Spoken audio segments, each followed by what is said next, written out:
back. I'm DaShannon Lovin, your friendly librarian, and I'm back with some book love, so let's chat. It's Christmas break. It's January 2nd. I'm going to act like it's still December because I have some December-y things to talk about. And then I'm going to make another New Year's video really soon. But let's just act like it's December just for like the next few hours. I have some things to talk to you about, some books that I've read since the last time I've talked to you. Not a ton because I did post in December, but several that I really want to talk to you about. Some updates, a little bit of book haul, and some Christmas bookish gifts that I received or gave and I think that you might want to know about. So we're going to start there. It's lovely here in the morning. What time is it? It's 10 till 8 in Southwest Ohio. So if you can see out the window here, it's just becoming daylight. It is beautiful. It's a beautiful time of the day. And I'm ready to talk to you. My voice is a little scratchy, mainly just because I did a whole lot of peopling over the holidays. So there's that. It doesn't really hurt. It just sounds terrible. And I can't imagine that there aren't a whole lot of you that are in the same situation as I am, where you're getting that little New Year's cold going on. So I've got my coffee ready, freshly brewed. Let me see what my mug says today. Never underestimate the power of a girl with a book. Somebody gave that one to me. Isn't that lovely? So I'm going to enjoy my coffee with you this morning and talk to you about these things. So give me just a minute to clear these things up. Thanks for coming back if you're a regular listener, or welcome if you've never been here before. These are usually the categories that I talk about. I will tell you that I try and keep it under an hour, and I rarely do. It is what it is. I don't do this for a living. I make no money off of this. It's not my real job. My real job is teaching, which I'm on vacation from, which is lovely currently. Those grades are looming. Our grades are due like the day we go back. Really? Whatever. But I'm acting like they're not there for now, and I'll do that later, maybe Sunday before we get back on Monday. Whatever. So give me just a minute. I'm going to get these moved around, and then we'll chat books. So if you do indeed like book chatter, I'm great at chattering. I'm great at chattering about books. You're in the right place. All right, so settle in, get a little cozy, find something to drink. Remember, you don't always have to watch my videos. Like, I like to do them on YouTube because I like to show you the book covers mostly, like when I have them. But I talk enough that you don't really have to be watching if you are someone who's driving or working or you know, I listen to them whenever I'm pittering around the house, doing whatever I'm doing, cleaning, laundry, dishes. I usually have an AirPod in my ear or the TV on something that I can walk in and out on. So I hope to be that for you if you need that. Or if you just want a little time to sit down and book chat with someone, I'm your person. So over the holidays, I hope you had a lovely holiday. I know I did. We got 2 weeks off, which is insane. Doesn't normally happen. And we spent, I got to spend time with a lot of family on both sides, and some friends, which was really cool. And I had a lot of great conversations, and one of my most memorable times, not only over the holidays, but really of the last year, is I was with my husband's extended family. The last couple of years, we've all rented a large house so that everybody could be there. And we don't spend the night there because it's close to where we live, but we go for usually a couple of days. Like this year, we were there Friday evening after my husband's basketball game, and then Saturday, pretty much all day after we had the funeral and stuff. So it was just super enjoyable. But what it does is it provides time for us to like sit down and just be around people and chat in a casual manner.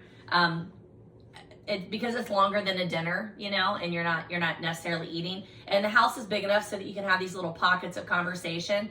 And I had just several conversations, like 3 at least, that I just normally don't get to have. And it was so nice. There was a kitchen counter, so we sat at the kitchen counter while somebody was, you know, doing something in the kitchen and had a great chat with them. And then there was a little offside, and while people were playing cards, there again, I just had a couple of chats with people that I haven't talked to in the last year. Like, we just don't ever see these people, and I really, really like them. And during the course of that conversation, we talked about his side of the family. They're very much churchgoers, most of them, And I'm not around, it's crazy, but I'm not really around churchgoers very often. So we had some really good conversations about church going and religion, God, and you know, specifically, and then like movies, culture, traveling, podcasts, which brings me to my point. Just throwing all that out there. But brings me to my point. I'm always asking people like what podcasts they're listening to or what books they're reading. And one of the women there that I like to chat with, she and her daughter, she was like, we like to listen to the Holy Post like podcast. I'm like, never heard of that one before. And I just started listening to it this morning because it came in. They had posted yesterday, I think it was. And yesterday I was reading. I didn't really get, I don't think I listened to any podcast yesterday.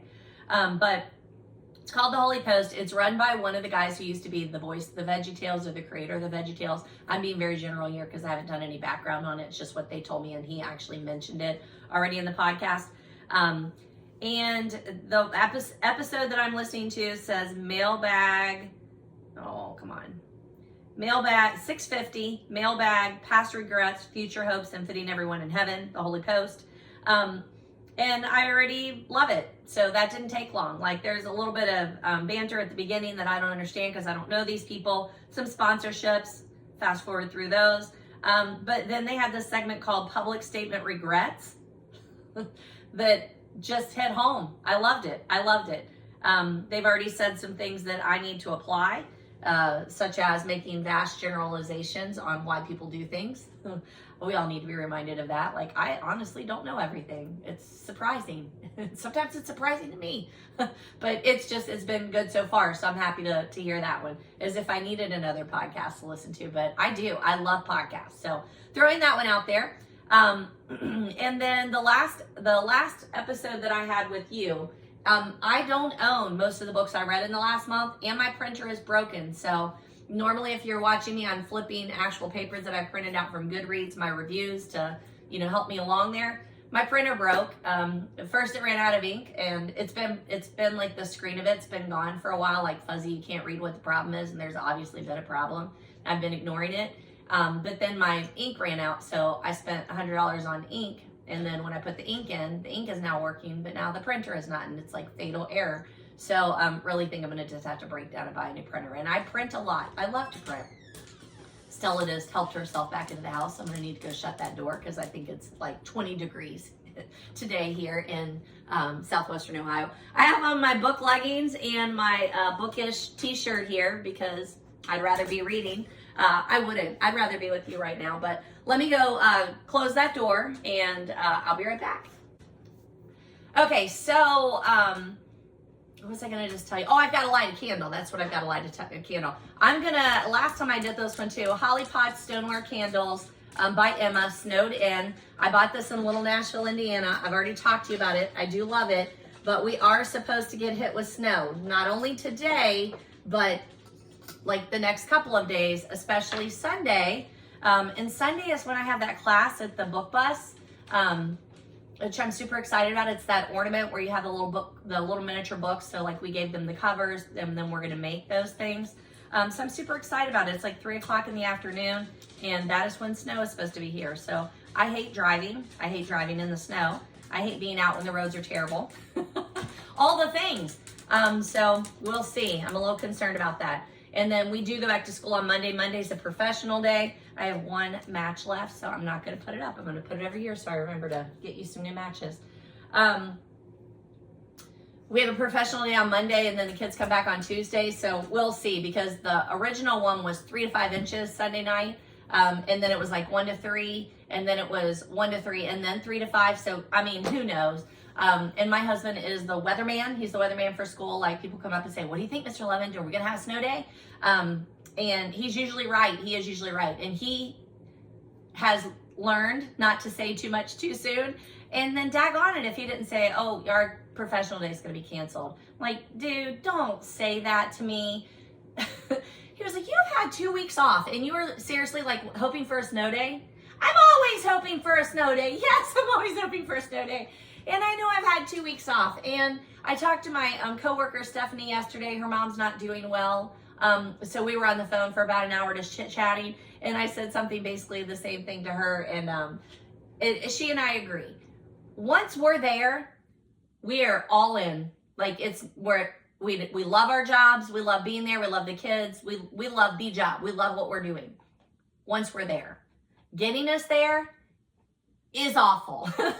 It's awful. It's awful. So it'll be fine. It's always fine. But yeah, a little bit of snow. So we'll do the snowed in candle here. Oh, you can't even see it because I hid it behind here. How about if we put it over here by this guy? He's not Rudolph. His nose is not red, but we'll put it right there. I'm sure we're going to have to change that. But the last book, the last episode, so I was also telling you my printer was broken. So I'm going to have to refer to my computer quite a bit here.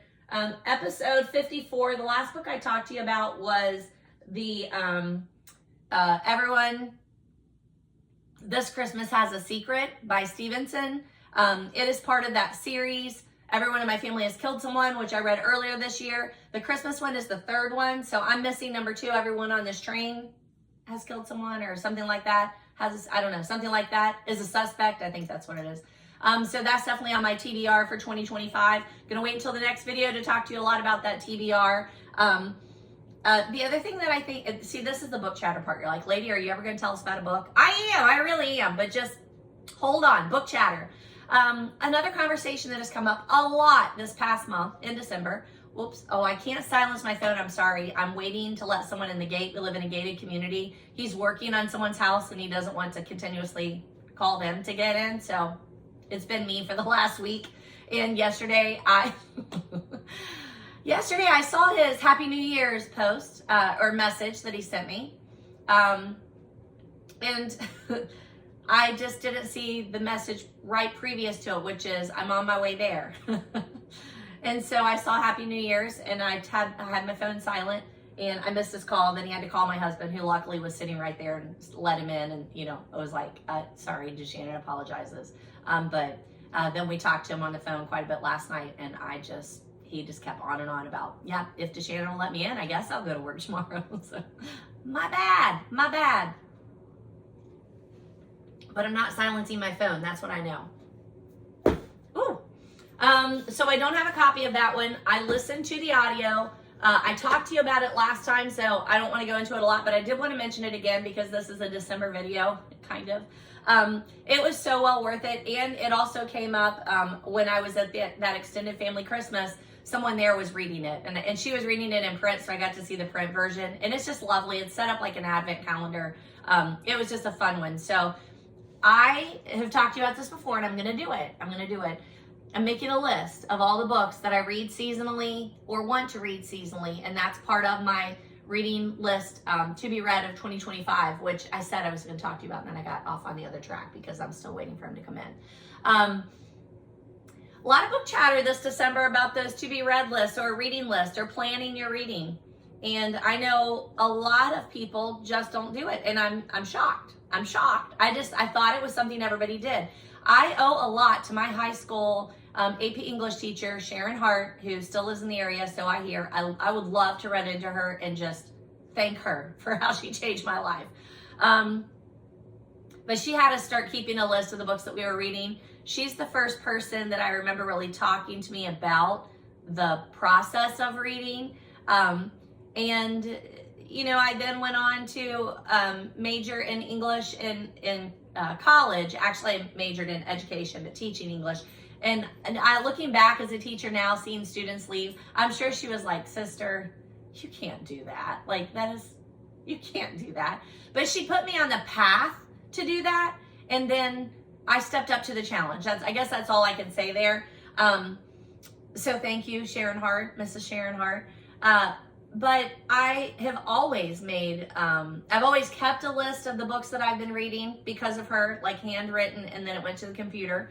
And then as long as I can ever remember, I've had a stack of books I want to read the next year, or a list of books I want to read the next year. And it has gotten increasingly complicated. So if you don't do that, no judgment. I learned it from my podcast this morning, like, don't make assumptions. No judgment. But gosh, it's so rewarding. I don't always read the books that are on my list, but it gives me focus. It helps me think about changes I want to make in my reading. We're going to talk about this in the next video. Just come back. Okay. Anywho, Gonna read that in the new year. The number 2 to Everyone in My Family Has Killed Someone. There's a name for that series. I don't have it on here, but it's the guy's name. But it's so good. It's by Stevenson. Put it on your yearly reading list. Next December, read Everyone in My Family Has a Secret, or Everyone This Christmas Has a Secret by Stevenson. All right, the first book I need to talk to you about is The Christmas Tree Farm by Gilmore. Hold on. It was right here. So this is the first one in that series. It's by Laurie Gilmore, The Pumpkin Spice Cafe. It's the season to fall in love. It's very fallish. This was the first one. I read and reviewed this for you. I think it was just last month. I think it was in November. I think I read it October, November. I read this one. And then I wanted to read The Christmas Tree Farm by Laurie Gilmore, which is the third one in the series. The series is called Dream Harbor. I did the audiobook and the ebook. I didn't purchase the next one. I just purchased this first one at an independent bookstore in Milford, Ohio, a couple of months ago, and then I read this for the fall. So we're talking about The Christmas Tree Farm. It was the 103rd book I read this year, which met my Goodreads goal. My Goodreads goal was 103. Again, we will talk about book goals the next time, but I will just kick it off right here and say, if you read one book, or you read 103, or you read 50 or 30 or 20 or 10, I don't care. You're a reader. You're in the right place. I do it to push myself and to keep myself focused. And because I have a whole library full of books that I want to read and talk about. So it keeps me on track. That's like something that I set a goal for. So we'll talk about that in the next video too. So come back, make sure you set those notifications, hit like and subscribe so you'll know when it comes out. But it's my next video. I plan to do it soon. This series is spicy. I think it starts off a little mid-spice, but the one that I currently read is definitely high spice. And this is The Christmas Tree Farm. I just finished the second one, the blueberry. I'll just talk to you about them both at the same time. The Cinnamon Bun Bookstore is Dream Harbor number 3? Number 2. Number 2, sorry. Okay, so I have it on here wrong.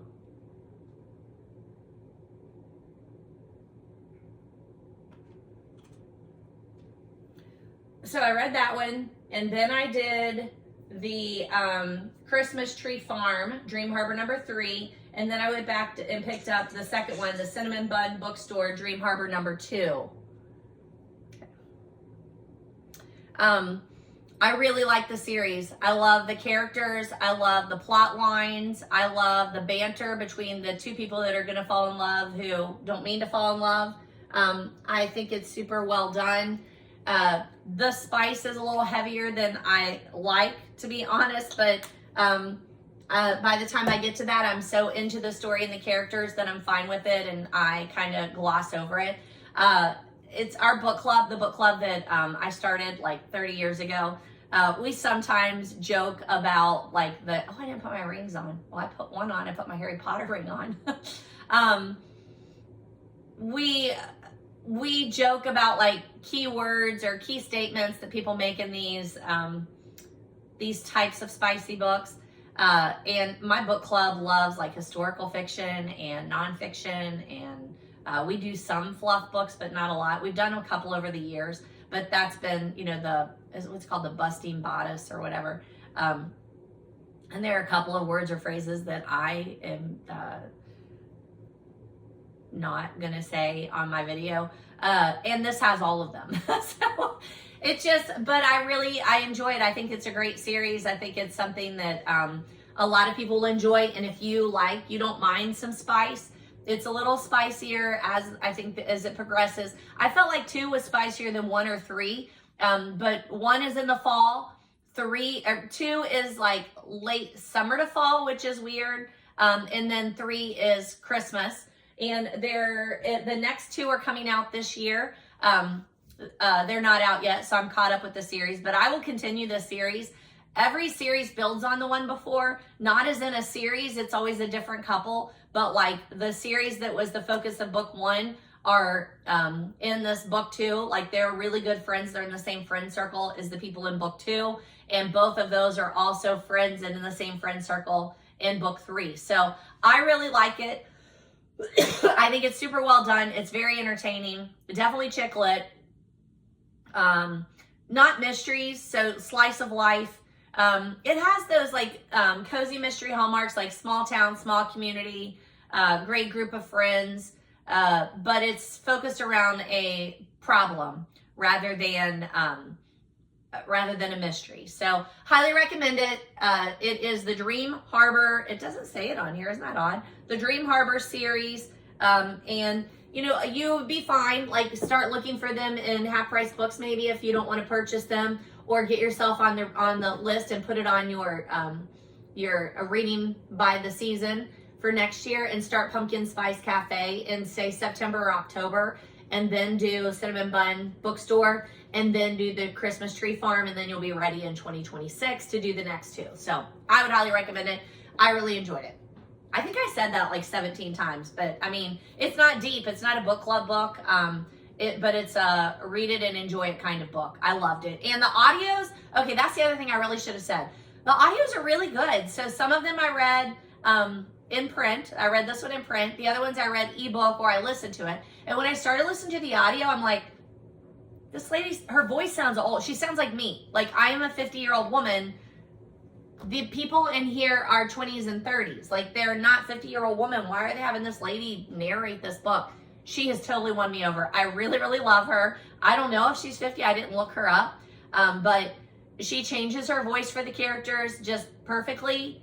It's so good. I mean, she does a great job. She does a great job. So, gonna say that. All right, the next one I did read in print. I've been holding off reading this one because at some point when number one, it's Carl Hiaasen, the Taurus season. Somewhere out there, and I love Carl Hiaasen. I've read and recommended a lot of his books to you.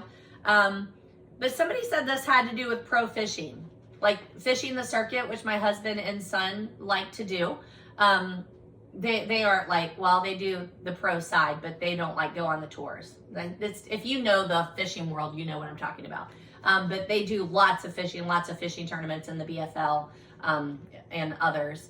And they fish as pros, or what's it called? Co-anglers? I don't know, whatever it is.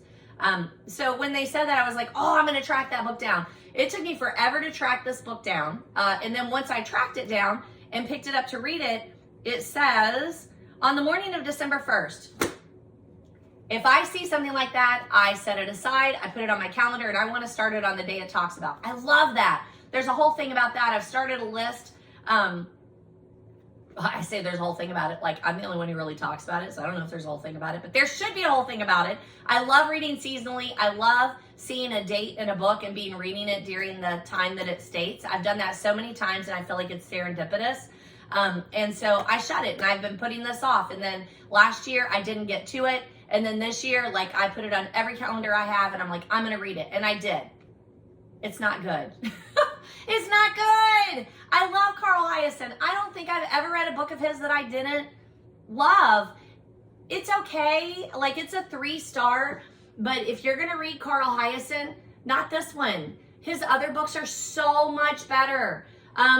This was published, I did look, because I'm like, God, why? Like, I don't know. It was published in 1986, so it's not like his first book. I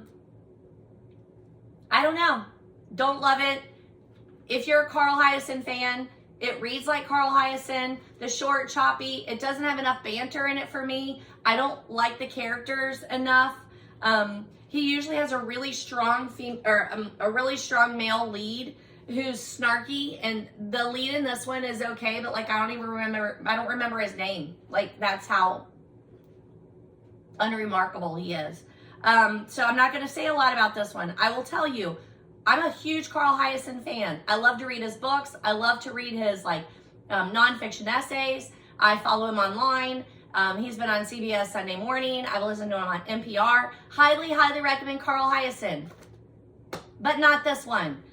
He lives in Florida, Carl Hiaasen does, and he's a big environmentalist and like keep the old Florida kind of person. And I love that whole conversation, but this one's a pass, just so you know, it's pass. It's pass. Some other Carl Hiaasen's that I would highly recommend. Hoot, which is a young adult novel that got turned into a movie. fairly well done movie. But the book is very popular with intermediate to middle to high school. So, you know, on my book chat here, I'm recommending books to everybody. Like whoever you are, there will be books for you. Some like Pumpkin Spice Cafe, that's for the women. That's for the chick lit people. Tourist season, could be anybody.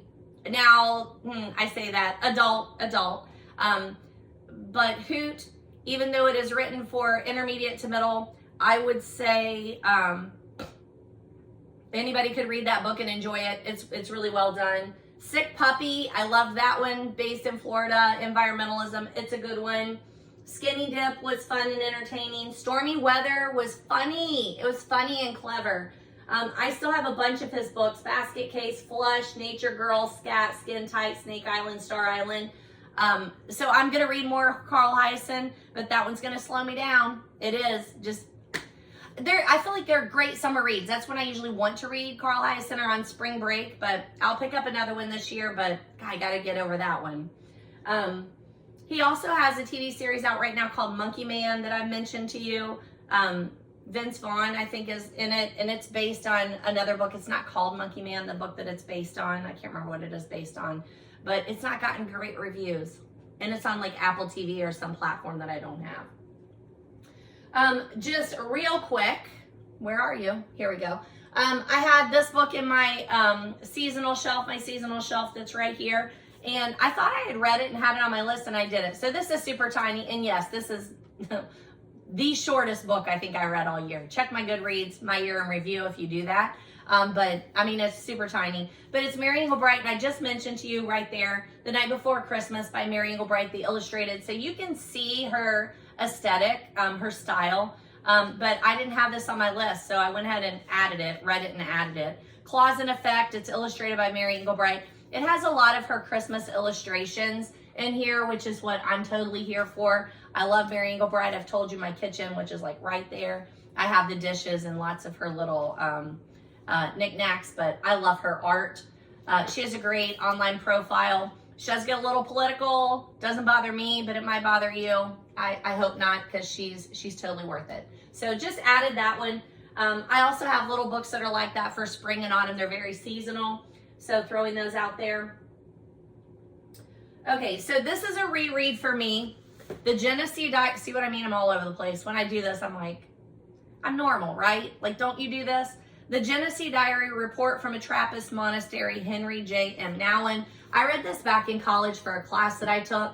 I don't remember the name of the class, but it was an absolutely wonderful class. I went to Cumberland University back when it was Cumberland College. It's in Williamsburg, Kentucky. So you go straight down 75, and right before you hit Tennessee, there's the campus. At that time, it was a Southern Baptist college. I think it lost its affiliation. That was part of the conversation that I had with my husband's extended family over the holidays. They still live there in Williamsburg. When I say still, like that's where they were born and raised. But the college was there, so I went to college there. You know, like my degree was in middle school education, English and Spanish. But you had to attend convocation on Mondays, I think, at 10 o'clock.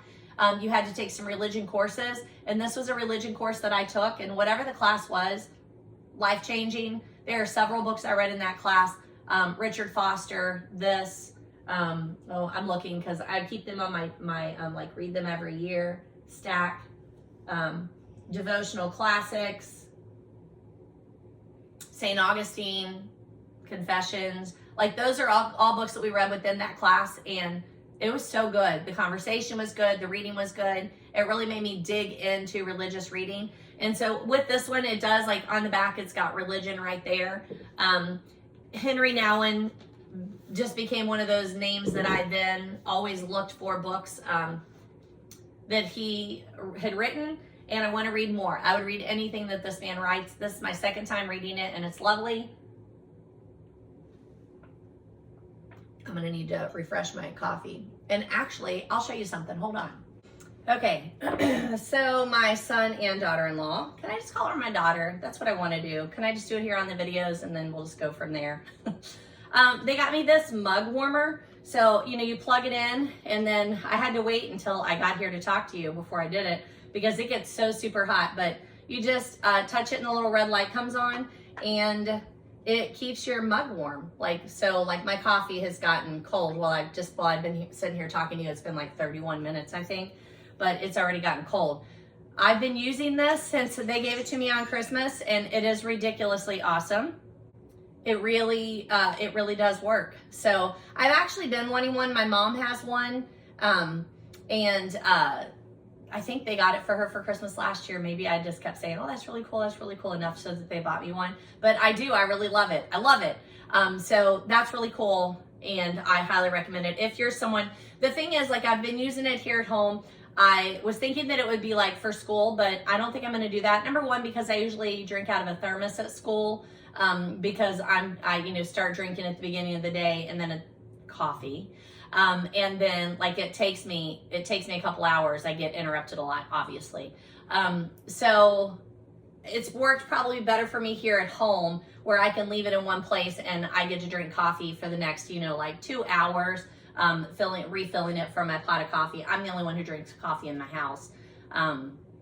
So there's that. So anywho, all right, so throwing that one out there. But Henry Nouwen, this, I knew I wanted to read it again. See, I've even got my little stamped book plate in there back when I was DaShannon Bunch.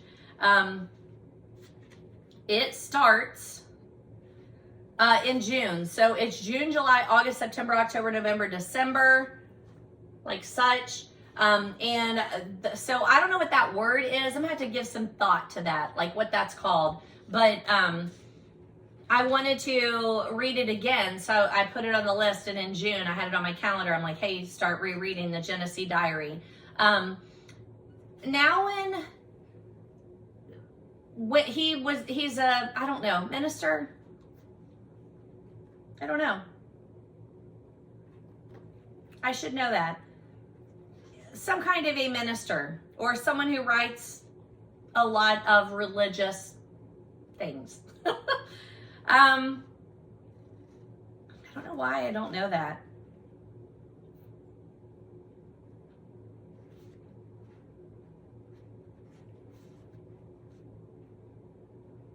Like he's a teacher. I don't know.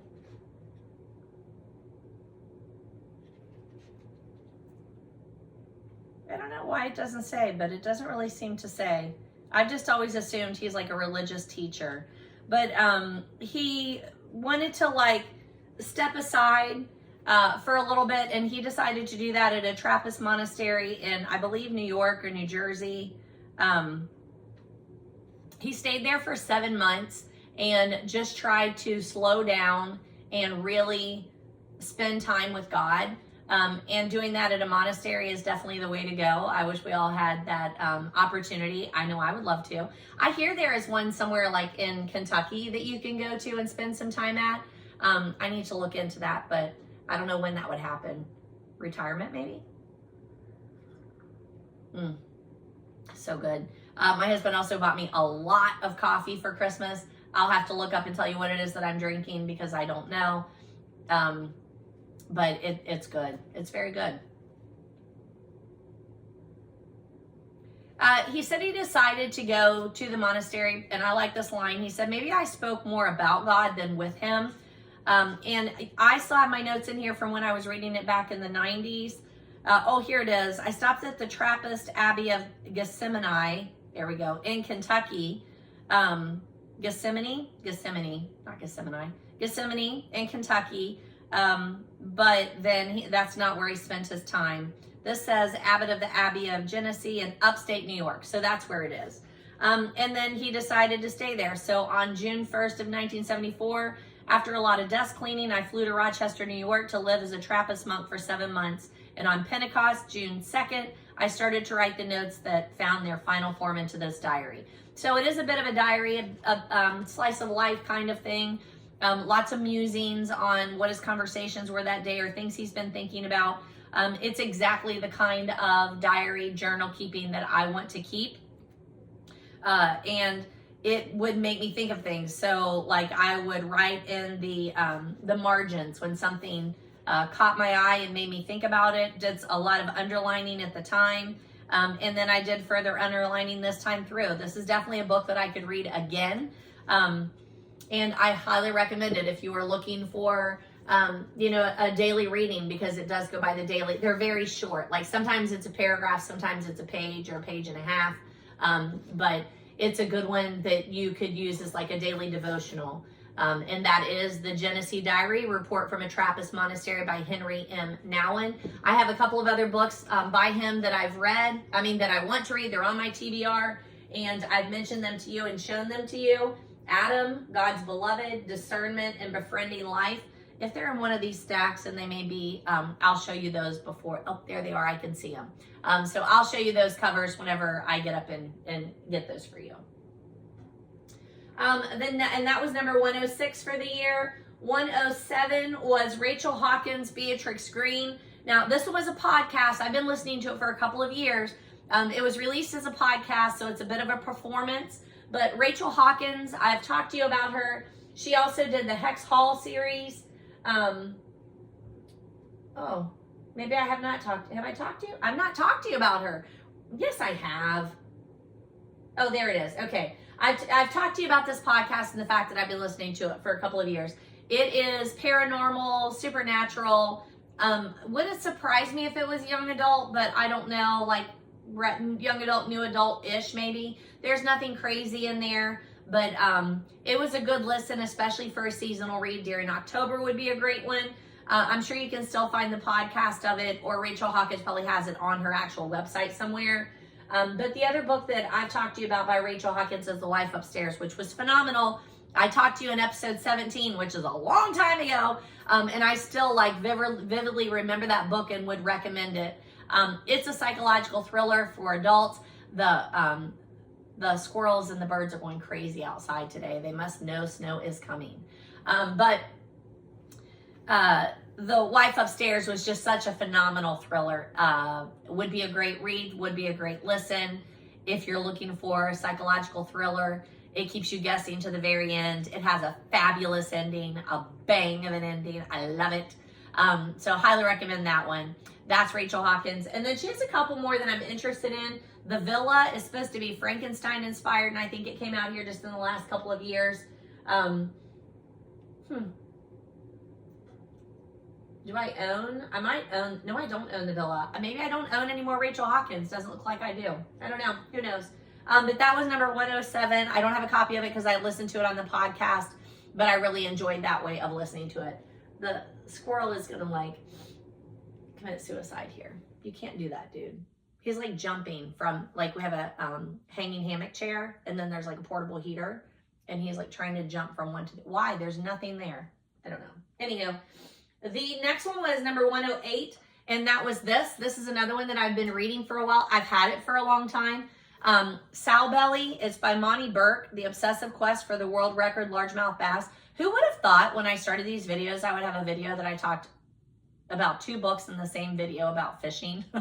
I don't fish, not at all. I get on the boat, I go to fishing tournaments, I watch the weigh-ins. I have no interest, absolutely no interest in fishing, but the family does, so that's what we do. But I took this with us to Florida thinking that my husband would read it. I wanted to make sure he had a book to read. He doesn't read very often. But I thought, I'll take this for him because I think he would like it. Or it might be one of those books that I can read some to him while we're traveling. Didn't do it at all. I ended up reading it to make sure that he would like it. And then I ended up reading the whole thing. So it did take me a couple months to do because that was back in June. But it's good. It's interesting. If you have someone in your life who is a fisherman, this talks a lot about more of the guy who's fishing trying to get a world record than the professional fishing that I was mentioning before. This is more people that were chasing after trying to break a record of the largest bass. But there's lots of fishing information in here. You meet personalities. I love that journalistic kind of telling where you meet lots of interesting people, and that is definitely it. So I'm going to throw that one out there. And then the last one that I finished for the year was the 109, the Laurie Gilmore, the Cinnamon Bun Bookstore, which I've already talked about, which was Dream Harbor #2. So those are the only ones that I've read since the last time I talked to you. What is that? 1, 2, 3, 4, 5, 6, 7. To finish out the year, I had read 10 in December, so I'd already talked to you about a couple the last time we talked. But stick around because I have some other things to talk to you about. I have a couple of revisits and some books that I've recommended and wanted to catch you up on. Some that I'm looking forward to putting on my list for next year. So I want to show you some of those covers. Some of those are seasonal reads. So even though technically it's January, but we're acting like it's December. If you are someone who is planning ahead, I want to show you some of the ones that I plan to read too. I'm trying to work on my bookshelves and reordering those some. So this was part of that. And then I do have quite a bit of a book haul to show you. And if I hauled something that I had read, I tried to add reviews for those. So I still have some book reviews to throw out there for you. A little bit of book news, not a ton. And then I think that's probably going to wrap it up. So let's move to the revisits, corrections, and updates. And before I even get up, I can do one because I'm going to have to figure out how to insert that picture up here. I don't do that very often, but I need to. But I had shown you the World of Agatha Christie puzzle. No, I'm going to go get the box. Hold on. All right, this is it. So it's this puzzle. You've probably seen it, especially if you're an Agatha Christie fan. But they have other ones too. They have Sherlock and some other ones. I'm looking for the name of the company. The World of Agatha Christie, a jigsaw puzzle with 90 clues to spot. Illustrated by Ilya Milstein. Still looking for a company.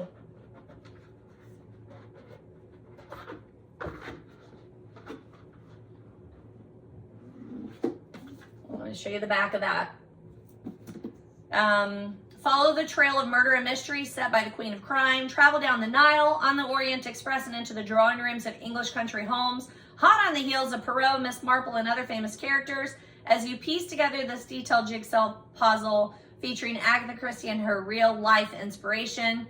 It says the completed puzzle measures 19 by 27 inches.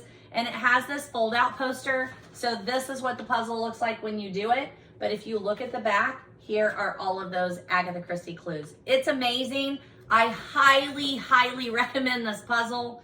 The Orion Publishing Group is what it says. The Orion Publishing Group. Lawrence King. Like there's all kinds of things on here. It does have the Agatha symbol down here. The trademark symbol. So they obviously have said use this.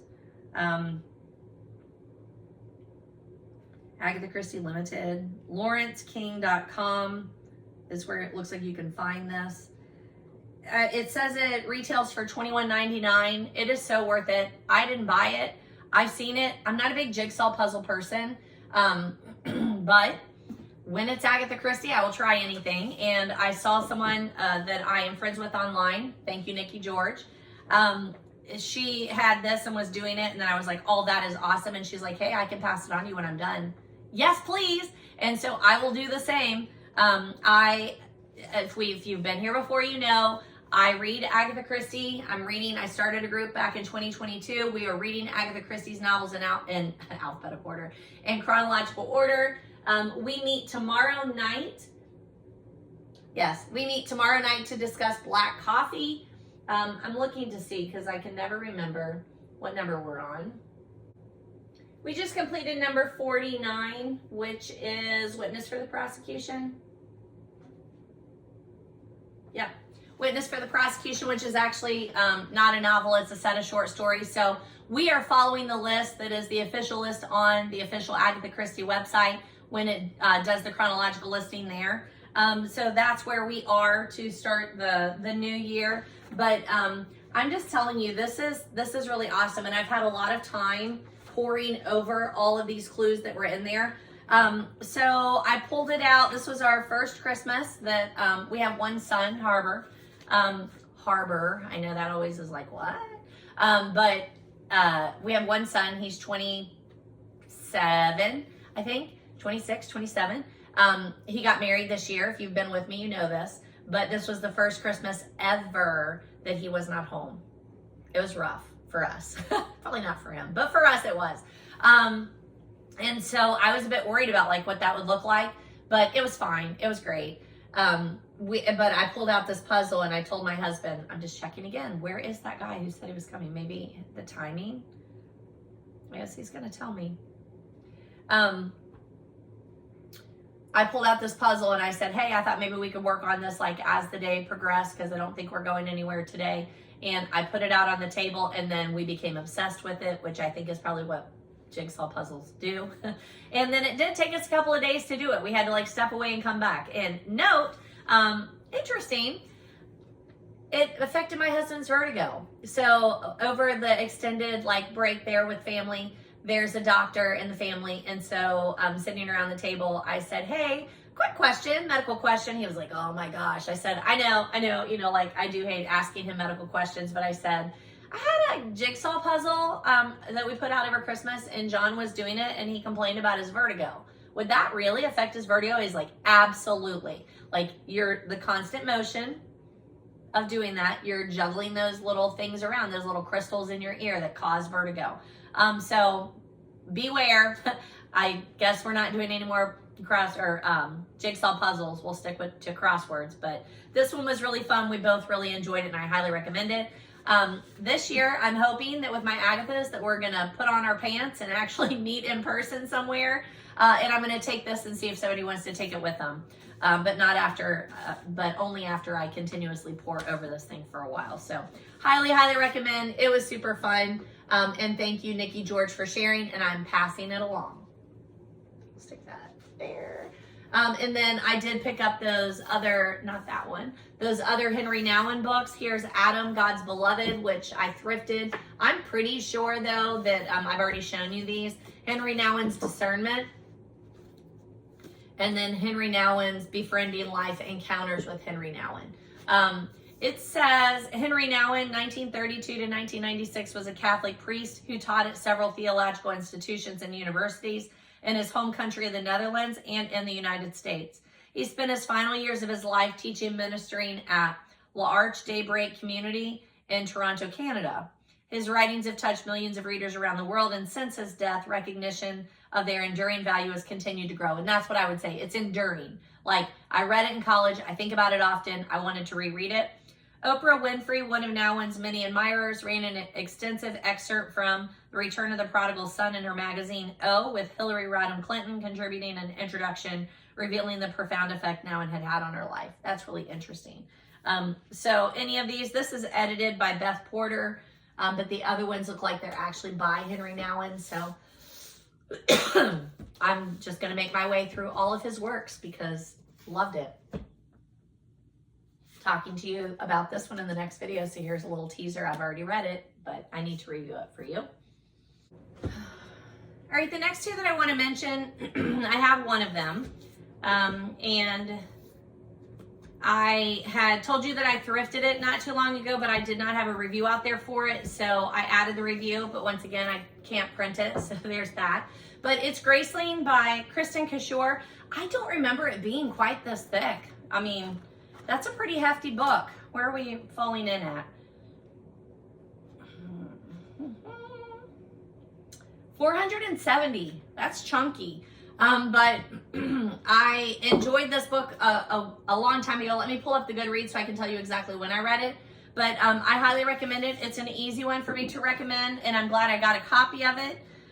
It's part of a series called The Graceling Realm. It's the first book. I think it's the debut novel. I'm pretty sure. Does it say that? It doesn't say that. Maybe did it say it in here though? So it also has the second book. It has a little sample of the second one at the back of this one. There's an epilogue. Oh, it is. A debut novel is a true team effort. With all my heart, I want to thank. And then that's what she talks about. This is ridiculously good for a debut novel, for sure. That's crazy.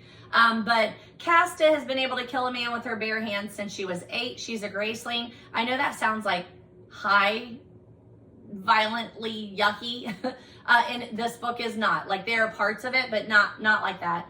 One of the rare people in her land born with an extreme skill. As niece of the king, she would be able to live a life of privilege, but graced as she is with killing, she is forced to work as the king's thug. Of course, there's a love interest there. This book was published back in 2008.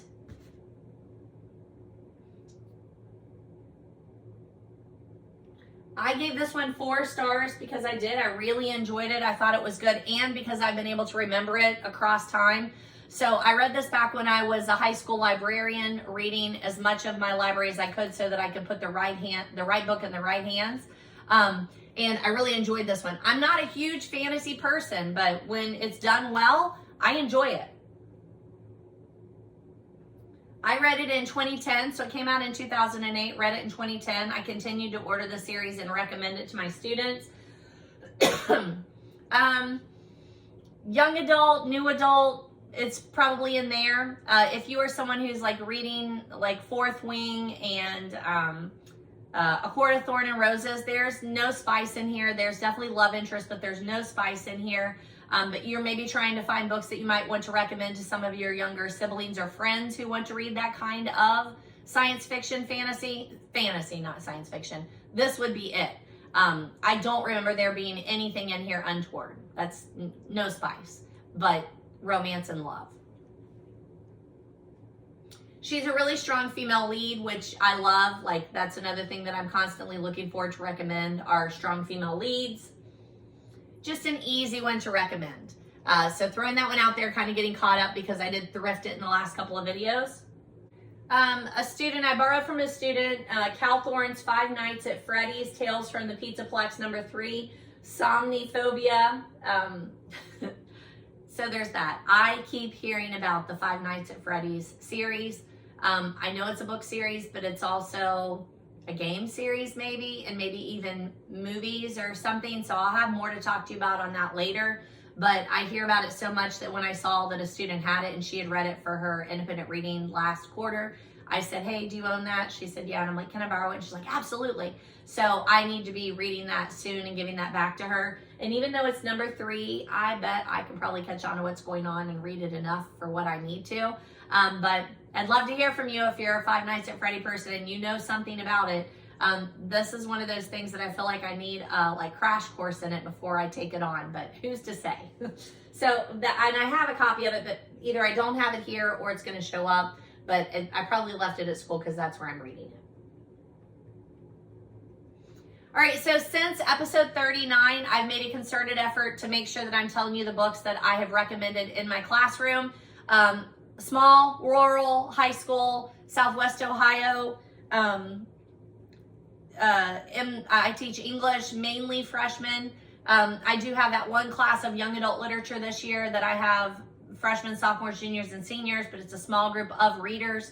I keep enough books in my classroom so that I can always hand something to someone, and I let them know that if the book's not for you, please put it back on my shelf for somebody else to enjoy. I try my best to read all the books that are available in my classroom so that I know how to get the right book in the right hands. But I'm a big supporter of choice. So there's that. Now I said all that and I don't think I have any to show you today. Graceling will end up in there. So there's that one. But I didn't do that part for this video. That's okay. It's okay. It's fine. But I just said all that and then I looked and I'm like, that's not what these are. The other ones that I have are some recommendations of while I've been cleaning up the shelves that I needed to throw out there that I just haven't shared with you, and I think that's kind of strange. So let me look and see, because I think it is in this stack. Looking for a book, hold on. I put some documents out there for you. I'm not really sure how to do that on YouTube, if it'll let me link to a Google Doc or not, but I might have to send you to my website and put them there, but I'm not good about keeping up my website, but we'll figure it out, okay? But when you're making that list for next year, here are some suggestions of books that I wanted to get out there to you. So this is the Little Book of Christmas Joys. It would be a great one for if you are someone who gives gifts to just people in your life, like people of my book club or my ladies club or close friends. A lot of times I like to give these little gift books because there's something that you don't usually buy for yourself, but that are super enjoyable. And I've always loved this one. I like to have it out at Christmas time. It's the Little Book of Christmas Joys, 432 Things to Do for Yourself and Others that just might make this the best Christmas ever. And it's by Brown, and Peel. And that was another reason that I'm like, oh, these people keep coming up in my life. It is Jackson Brown. You would know him. Like, he has done other little gifty kind of books that I know I've talked about, and I probably need to update you on that. Rosemary Brown, which I think is his wife, and then Kathy Peel, who is a religious writer that I've read several of her things, and I have some books over there that, like right here, that I've been wanting to share with you, and maybe that'll make it into the New Year's video because she's all about organization. I know, religious and organization, it's kind of weird, but I don't know. I fell into that niche of reading back in when I was setting up my first home, and I've thought about those books ever since. So it's like the household manager, the household organizer. I just love them. But these are all about Christmas, and they just have, oh, here we go. There we go. This helps. Right at the beginning, like H.J. Brown does the little, what's it called? Introduction. And then there's a page that says other books that H. Jackson Brown Jr. has done. Father's Book of Wisdom, P.S. I Love You, Life's Little Instruction Book. That's the series I was thinking of. Live, Learn, and Pass It On, Life's Little Instruction Book, Volume 2. Book Treasury on Joy, book on marriage and family. I have a bunch of these, so I need to pull them and review them for you because I've read as many as I possibly can. And then right here it says, on a frosty December evening, my wife Rosemary and I and our friends, the Peels, were enjoying mugs of steaming spice cider while watching the holiday classic, It's a Wonderful Life. A softly crackling fire silhouetted the Christmas stockings hanging from the mantle as we savored every familiar line until the movie reached its joyful ending. For 15 years, hot cider, good friends, and It's a Wonderful Life have been the traditional ways my family has welcomed the Christmas season.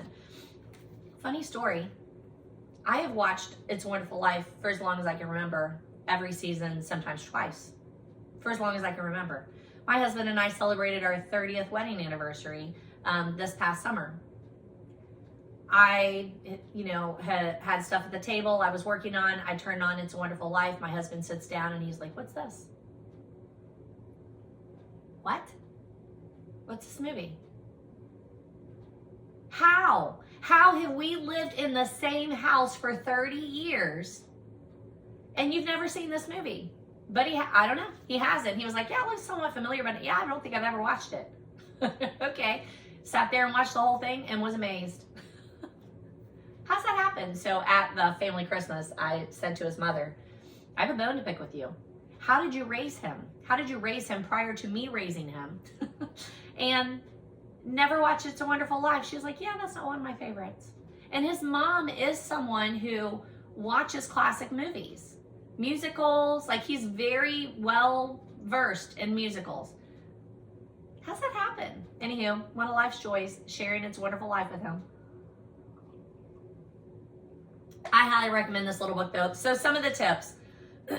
Line your walker driveway with luminaries made from paper bags filled with 2 inches of sand and a votive candle set in the center. Offer to run Christmas errands for an elderly friend or relative. Record a cheerful Christmas greeting for your answer machine. Okay, it might be a little bit dated. Instead of the usual bedtime stories, read to your children about the Christmas customs in other countries. Buy more Scotch tape. That's always a bone of contention in my house.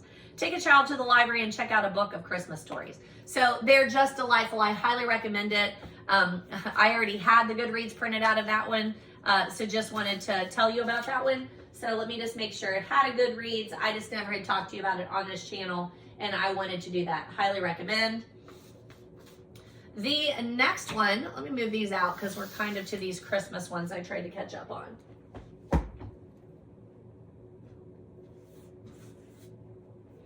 The next one is the Christmas Quilt by Jennifer Chiaverini, an Elk Creek Quilt novel. So not cozy mysteries, but it is a series. And it was an enjoyable read. I read this back in 2012, so it's been a while. So just catching up. Again, checking on my friend here. I read this back in 2012. What? This says cozy mystery. It's not a mystery. I think I need to change my Goodreads thing on there. I mean, it's a bit of a mystery, but not cozy mystery. It's Christmas Eve and Sarah McClure is busy decorating Elk Creek Manor when she discovers an unfinished quilt in a festive holiday pattern. She asks Sylvia Bernstrom Thompson, master quilter and matriarch of the Elk Creek Manor, where it came from. Sylvia only tells her that it's worked on by her great aunt, her mother, her sister, and herself. When Sarah suggests to Sylvia that they finish the quilt, she realizes she's touched a sore spot. What is the secret of the Elk Creek Manor's Christmas quilt? So not a cozy mystery, maybe a cozy secret. It's a fun little holiday read, and that is a very popular series. If you're a quilter, you know, you might enjoy this kind of story. I'm not a quilter, but I love the whole crafting aspect of it. It's cozy. This is actually number 8 in the series. And just an enjoyable little holiday read. So if you're looking for some seasonal reads, that's what I'm trying to give to you today.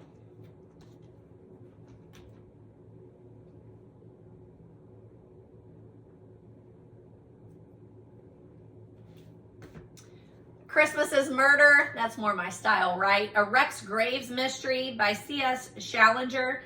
You can see this is published by Midnight Ink. You can see it's kind of, it looks a little independent-ish, but it's not. It's small press for sure. So I love independent. I love small press. Sometimes independents are not great, but small press, I don't know. Those I always seem to trust more. There's another one by this author called Forthcoming, Murder in the Raw. So interesting. I do like it has a cast of characters at the beginning. Any kind of Christmas is great for me, but Christmas mystery is probably my favorite. I already had a Goodreads out there for this one. I read it back in 2021. It has all of the makings for a cozy holiday mystery read. There's an old mansion, very quirky characters, a protagonist that has the gift of like solving the mystery. There are 10 books in this series, and I will definitely continue reading. I haven't so far, but I will continue reading this series. It's a fun one. Christmas is Murder.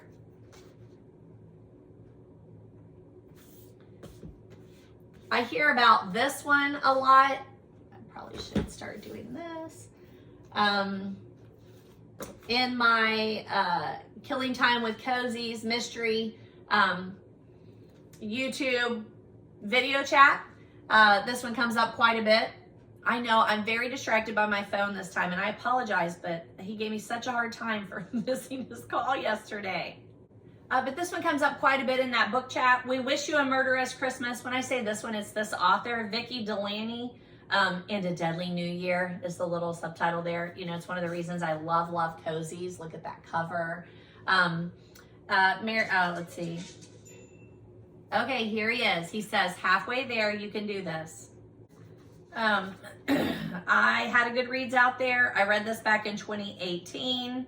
Actually, it says I finished it in December of 2017. I reviewed it in 2018. It's a fun holiday mystery, cozy read. It was my first Delaney. Very cozy setting, very holiday charmish.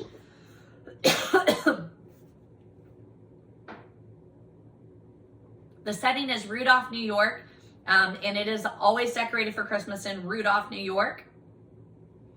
Mary Wilkinson is the main character. As Christmas Day approaches, Mary is enjoying a rare evening off at the Yuletide Inn when she runs into the owners, Grace and Jack Olson. With Jack's health failing, Mary is relieved to hear that his son Gord will be taking over the day-to-day running of the inn. But then Gord reveals that his new plans have no room for the Christmas at the inn. And Mary and the other shop owners start to fret about the effect a bland franchise hotel could have on their livelihoods when Gord is found stabbed to death. There's an entire town of potential suspects, and it's up to Mary to find out whoever brought homicide home for the holidays. So super fun. Put that one, if you're a cozy reader especially, don't let this one get past you. Rescue, Murdered Gentleman, and We Wish You a Murderous Christmas. Those are the two that it mentions by her that are in this particular series. Does it say? Because I feel like, oh, this is a year-round Christmas mystery number 2. So number 1 must be the other. Rusty Murdered Gentleman. Do I not have a copy of that? If I do, it hasn't made the list yet, but Delaney does not seem to be covered by me on YouTube yet. So again, I feel like I've read something else by her, so I might have to catch you up on one of those. This is one of those books that I was like, have I read it? I think I've read it. It was on my list, but I didn't remember a whole lot about it. Debbie Macomber, which I don't know if I've talked to you about her before. I don't think I had her on here for you. No, I don't think so. But it's a Cedar Cove Christmas, and they did turn this into a book series or to a TV series. I think on Hallmark. But she is not someone that I've read a ton of, but I have a bunch of her books. I don't know, they just show up, and because they're seasonal, I pick them up. But this one is called A Cedar Cove Christmas, and I feel like in this series, some of the titles run together. Let's see if it comes up. No, it doesn't show me the other ones in here. It does have a list of the characters that are in the book. Actually, it calls this one a list of residents of Cedar Cove, Washington. Olivia Lockhart Griffin, married to Jack Griffin. He's the editor of the Cedar Cove Chronicle. So that small town feel, it made me feel a lot like reading Mitford, if you like the Mitford series. I love the Mitford series by Jan Karen, and I don't know if I've talked to you about that, so I need to. I'm gonna make a note.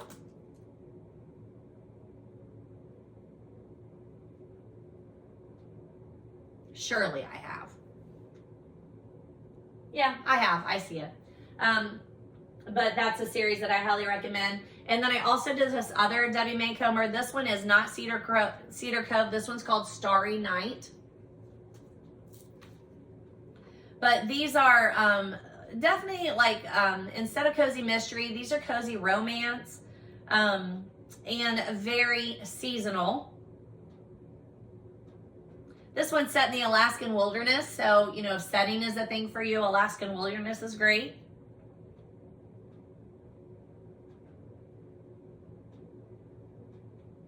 It's just a comforting, joyful, seasonal kind of read. Highly recommend that one. Let me check and see if there's something else I need to tell you about either of those.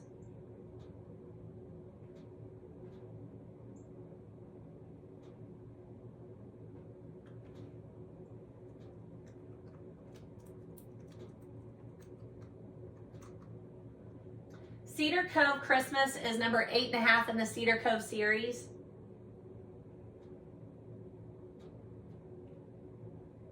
It was just an okay read for me. I rated it 3. So if I rate, you know, I'm not big on ratings, but if I rate a book 3, it means I read it and it was okay. I don't highly recommend it. There might be particular times I would highly recommend it. Like if you are someone who is looking for like that cozy romance, it's not a big thing for me. And no spice, then Debbie Macomber may be for you.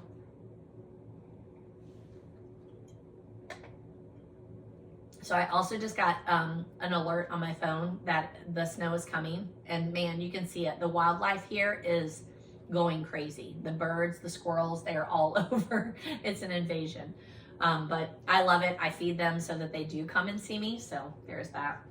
Oh, I only gave this one 2 stars right after having that star talk. So I listened to this one on audio. It took me about 2 days. I did want to listen to it every chance I got, and that is a good sign. And I love the premise of there being like an anonymous author in Starry Night and the Alaskan setting. Like that one was really cool. It just was very predictable, very romantic, and that's not usually my thing. So there's that one. The next one is Anne Perlman, The Christmas Cookie Club. Let's see, I'm just gonna throw that one out there to you. There's that one. Let me look it up so I can talk to you about it. All right, this is another one that if you're putting that calendar together, every year on the first Monday of December, Marnie and her 12 closest girlfriends gather in the evening with batches of beautifully wrapped homemade cookies. Now, I only gave it 2 stars, so I'm gonna tell you that because it's one of those stories. It reads like an old, like if you were a book club, like mail-in subscriber, like back in the 80s, it reads like that. I don't think it's back in the 80s though, but it reads like that, where it's just a read. It's a light read, not very complicated, lots of drama, which I'm not really into. Listen to her other books though. This doesn't make any sense. So we're talking about this one. And then it says, keep the home fires burning. Okay. Infidelity, a love story. Inside the Crips, life inside LA's most notorious gang. The lady who wrote Inside the Crips, I don't even know if I'm saying that right, wrote the Christmas Cookie Club. Okay, whatever, lady. This was published in 2009. Yeah, and I see it like more as a 2000 like easy read. So throwing that one out there. I don't know that I did a great job of recommending it, but I'm always truthful with you, and it's not always about recommending. Sometimes it's about like, this one isn't for me, but maybe it would be for you. So gonna throw that one out there. It just was more Christmas drama than anything else. Let me let my friend in. All right, maybe my job is done. We'll see. Okay. So there's a couple that I wanted to get out there to you. And then I have a stack here that I just kind of want to show you that they're going on my list for next year, but I have not read them. But I wanted to show you the covers and then get them into next year's reading list. That didn't work. Why is that not working? Okay, so I said that this is why the TBR list sometimes doesn't work. I really wanted to read this year. Agatha Christie, this past year. Agatha Christie, Hercule Poirot's Silent Night. By Sophie Hannah, because I had read the other books in the series, but this is going on my December list because I didn't get to it. Once Upon a Book Club, 12 Days of Book Club Must, Volume 4, this short stories for the Christmas season. Winter Wonderland, a Christmas quartet, Nocturne Falls Universe. I had that in a book haul, but didn't get to read it. I might still read this one. This is 3 novellas, Winter Brides, and I think it's like December, January, and February. Let me check right here. A December bride, a January bride, and a February bride. So I might actually still read this one. Like now, this season, I mean. The other ones are gonna have to wait until December. Christmas, it's carols, customs, and legends. This little gift one of the Gift of the Magi, I think, which I probably have already read. No, this is The Holly Tree by Charles Dickens. Yeah, daggone it. Why didn't I get to that one? I have Letters from Father Christmas by J.R.R. Tolkien. I mean to read this every year. I just haven't. Christmas Eve at Friday Harbor by Lisa Kleypas. I don't know anything about this, but you know, I pick up anything that says Christmas. A Dog Named Christmas by Greg Kincaid. I don't think I've read anything by him. Charlene Harris, Shakespeare's Christmas. This lady you know because she wrote is it going to say? Well, this says Welcome to the Little Town of Shakespeare, Arkansas, a Lily Bard mystery. But she is more famous for her other series, the Sookie Stackhouse novels, which I've read some of and highly love. So I need to read this. I need to start probably my Christmas reading like in November. A Holiday Yarn, a Seaside Knitter's Mystery by Sally Goldenbaum. See if you see anything you like here, jot it down. I'll get it on the list so you can start making your list for this year, the 2025. I'm just going to say 2025 because we're pretending like it's still December. Dorothea Bitten Frank, The Christmas Pearl. I've read some things by her before.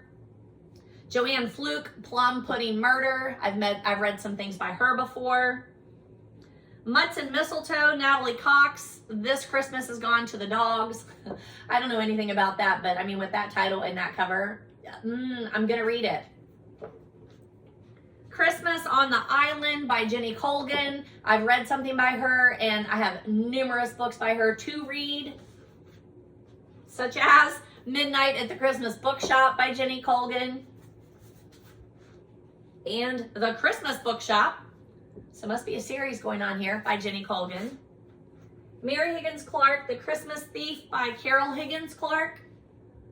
The Christmas Thief by Mary Higgins Clark and Carol Higgins Clark, which is a mother-daughter writing duo. Oh man. Christmas in Plains by Jimmy Carter, who just passed away. Glenn Beck, The Christmas Sweater. I feel like I've read something by Glenn Beck. See, we're getting a little list going here. Let me move these around. Murder for Christmas, Volume 2, so short stories edited by Thomas Gottfried. The Judge Who Stole Christmas by Randy Singer, a novella. What's the difference in a novel and a novella? Because I have plenty of books that are just as long as this. 217 pages. I have to look that one up. Jill Shalvis, Hot Winter Nights. Does it have to be Christmas? Yep. Most people wouldn't think of a bad Santa case as the perfect Christmas gift. Then again, Molly Malone, office manager at Hunt Investigations. I didn't think that was going to be, this is a Heartbreaker Bay novel. I didn't think it was going to be a mystery. It's not a murder mystery, so. But yeah, that's still Christmas, so can't do that right now. Jill Shalvis, Simply Irresistible. So this one says a Heartbreaker Bay novel. This one says a Lucky Harbor novel. Interesting. Mary Market Murder. I think some of these I may have told you about. Paige Shelton. Holidays on Ice by David Sedaris. I've talked to you about him before. Santa's Little Yelpers by David Rosenfeld. I like his books. They've been very fun. Andy Carpenter novel. The 12 Dogs of Christmas by David Rosenfeld, an Andy Carpenter novel. Christmas on Jane Street, A True Story by Billy Romp and Wanda Urbanska. Ivy Pembroke, A Dog Called Jack. James Patterson, Bookshots, The Christmas Mystery. I love James Patterson. But see when it says like this right here, James Patterson, Bookshots, a detective, Luke Moncroft story, The Christmas Mystery, with Richard DeLallo. I heard James Patterson speak at the New York, I don't know what we went to, New York English Conference or something like that. And I think it was NCTE's Teachers of English Book Conference in New York. I think that's what it was. Anyhow, I think he spoke there, and that's where I heard him. And when you see a book like this, this means that this Richard DeLallo is the one who wrote it, and James Patterson just signed off on it. Like, that's what that means. He had no shame in telling you that. Magic Treehouse, Winter of the Ice Wizard by Mary Pope Osborne. Like, there's not really a cover there. I wonder if this is winter instead of just Christmas. Because if so, I can still read it for winter. 2004. This is the 4th Merlin mission in the Magic Treehouse series. In these books, Merlin the magician sends Jack and Annie on their treehouse adventures in mystical lands. Take My Sleigh, On the Eve, Return of the Eve. I bet it's, yeah, it starts on winter solstice, so like the week before Christmas. Yeah, we'll wait till next year. I mean, 2025. I'm not quite there yet, are you? Christmas Joy by Nancy Nagel. Christmas with Ellen Montgomery, Anne of Green Gables. Leslie Meyer, Lee Hollis, Barbara Ross, Eggnog Murder. I can now officially put it on silent. So there's that.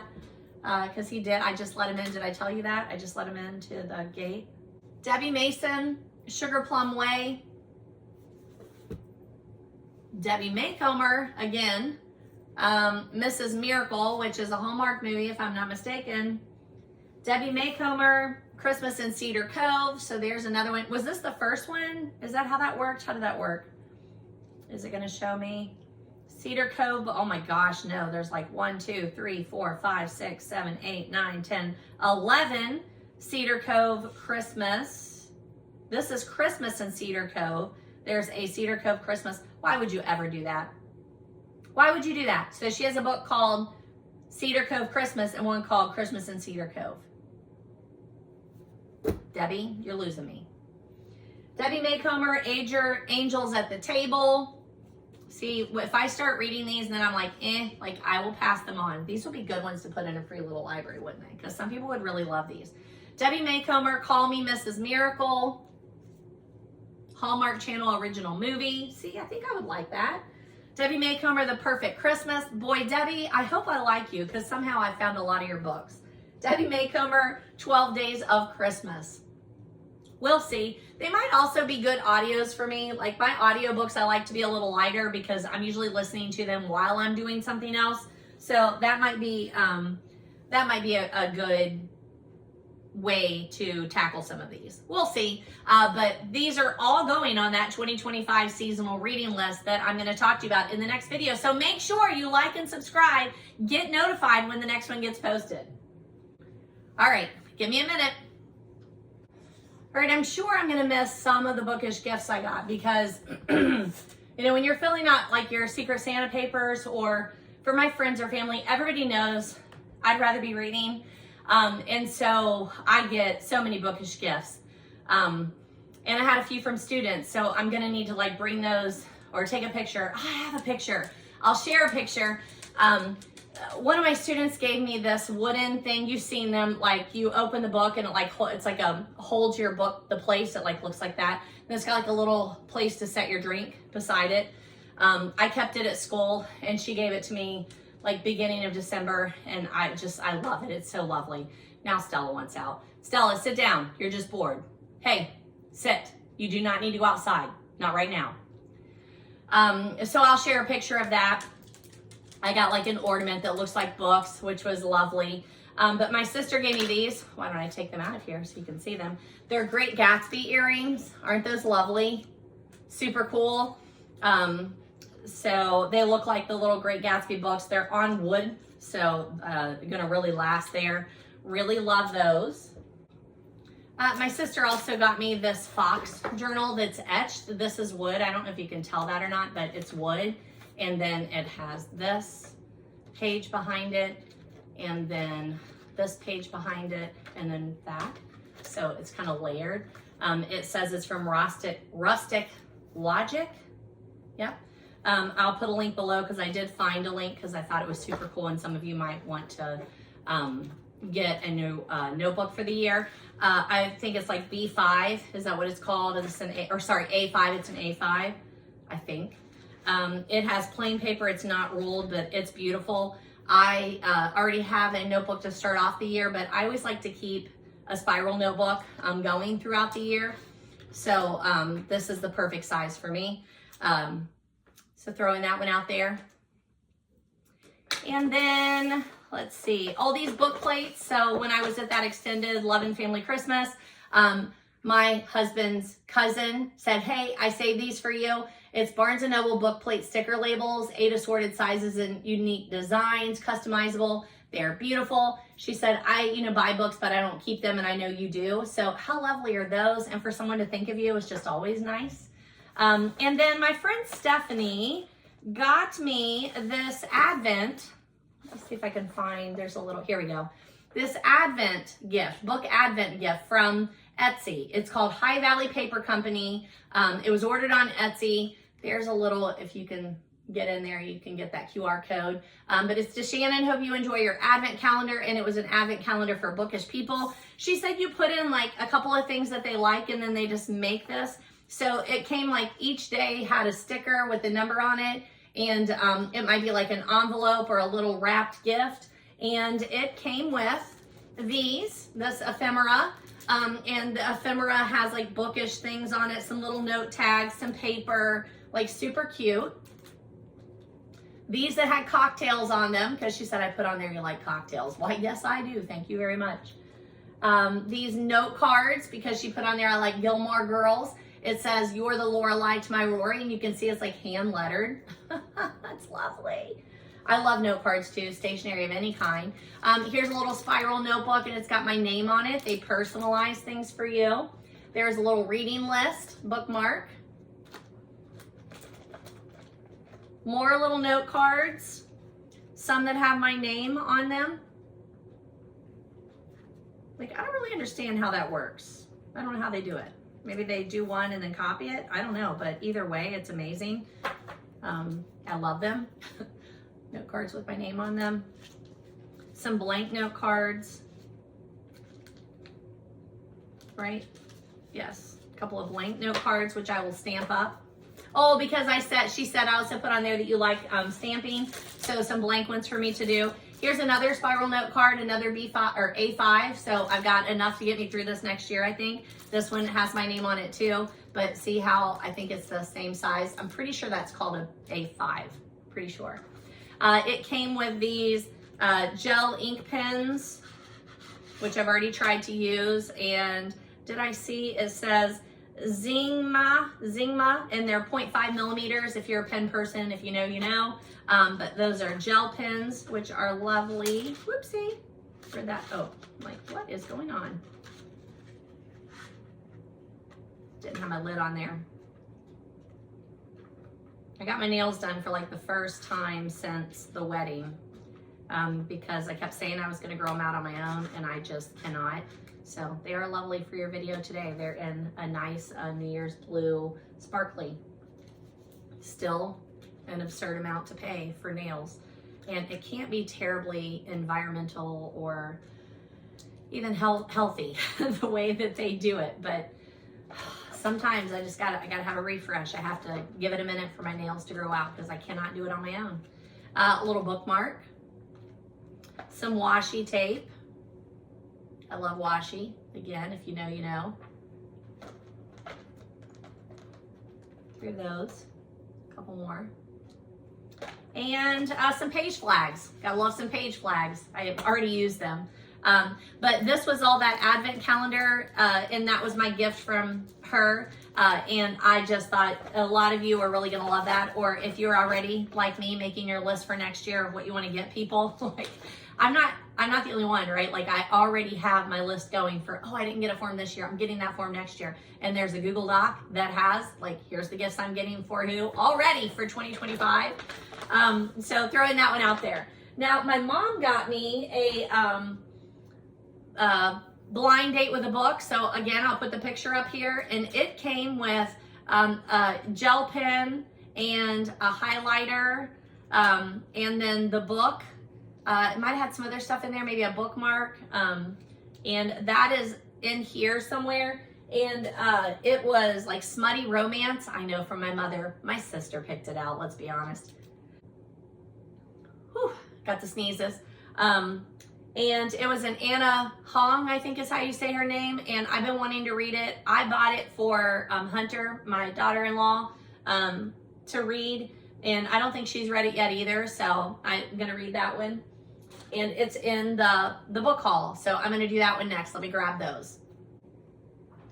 All right, so last video, I told you about these two books that my mom gave me, and I couldn't find them at the time. I don't know, I just had them sitting in a different stack. So, you know, let's talk 2025 goals. I'm gonna revamp the bookshelves, de-stash some, and get myself a little better organized there. But I talked about these two and I didn't have them, and then I just found them. So I put them so that I could at least show them to you. Here's that one, the gift from my mom, The King of Wrath by Anna, I think it's Hong. Oh, here's Five Nights at Freddy's too. So there you can see both of those. Oh, hold on a second. All right, so here's King of Wrath, Anna Hong. I'll try and look up how exactly you say her name. It's pretty hefty. It's Bloom Books, which I believe is the same people who did the It Starts With Us, or maybe it's Lucy Score, who is published with Bloom Books, though. That would be worth looking up too. This is that Billionaire series. Whoa, how about that? I forgot that was in there. Look at all these little stickers that came with it too. So I'm not sure the company that my mom bought that from. I think they were at a like West Side Market or something, West Side Market or the Holiday Market or something that did blind date with a book. But I don't know if I know who did that. So I'll have to see if I can find that for you. She didn't tell me. It also had this little book review page in there. You don't know. And this little book, magnetic bookmarker. So I think it says Kings of Sin, book 1. There's a magnetic bookmarker. I think the whole concept of blind date with a book is cool. For someone who reads though, I was always, before I opened it, I'm like, oh my gosh, what if I've already read this? But believe it or not, I've not read a lot of smutty romance. So this one was good. It worked out for me. I wonder if you're buying it for someone else, if they would tell you what book is included. They probably know. When I show you the picture, where on the front it says like smutty romance and it gives you the tropes, they would probably be able to tell what the book is. That would be my guess. So anywho, so there's that one. And then the two that I mentioned to you in the last video, but I didn't show you, was this one. It says The Traditions of Christmas. My mom found it and was like, hey, you want this? It was published by Avon. I've not read it. It's got a couple of little short stories, looks like. It doesn't look like they're by anyone. It says written by Bill Abrams, illustrated by Carolyn Ewing. I don't know. There's some great little illustrations in here. It's a cute one, so I'll throw it in the short stack for next year. Interesting, given out by Avon Products. And then this one, which is a Campbell's Cookbook, Most for the Money Main Dishes. She gave me that one too. And it is one of those lovely cookbooks. I'm looking to see if I can find a date. 1975. It looks like 1975, and I'm a sucker for those. And then here's that 5 Nights at Freddy's that I borrowed from the student. All right, let's see where we're at. There's a book that it said, oh, here we go. I did borrow this one, so this isn't a haul. This is borrowed when I was at that Lovin Family Extended Family Christmas. We talked books, and someone that I didn't know read very much was sitting there while we were having the conversation, and she's like, have you ever read this book? And she told me about this one, and I said, I don't think I've ever heard of that one. And she was like, oh, and her partner was like making a run home to get something, so she called him and was like, bring this book so DaShannon can borrow it. So I really appreciate those conversations so much. It's called A Chance in the World, An Orphan Boy, A Mysterious Past, and How He Found a Place Called Home by Steve Pemberton. So that is on my very short list. I am going to read every borrowed book I have and get it back to you in the next year. That's a goal. Gonna do it. And I'm gonna keep you abreast of like how I do on that. But we'll cover that in the next video. Hit like and subscribe so you can be notified. Like, ladies, stop fishing for subscriptions.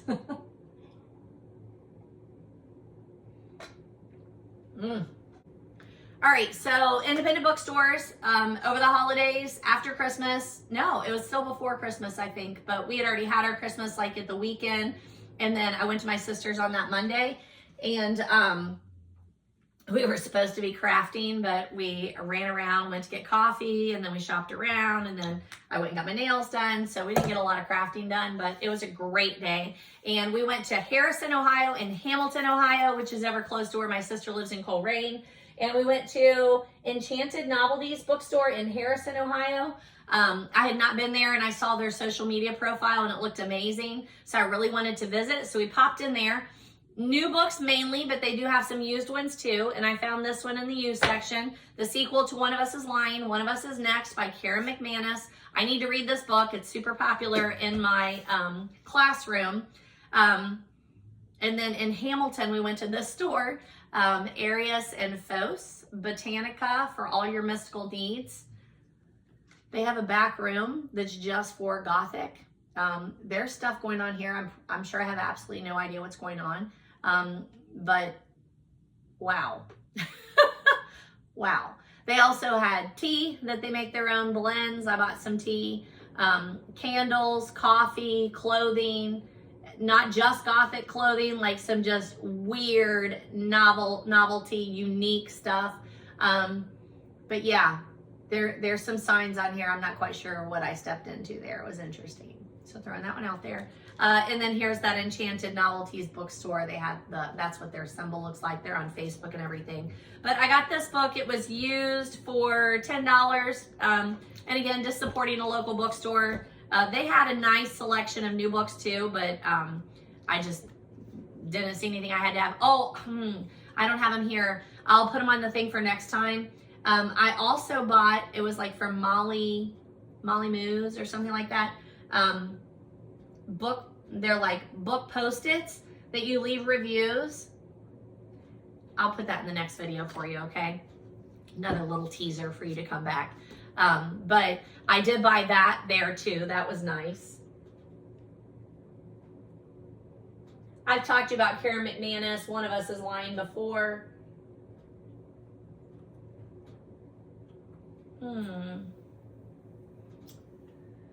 So I don't have it right here, but I picked up in a free little library down by Goshen Grind, which is a local coffee roaster in Goshen, Ohio.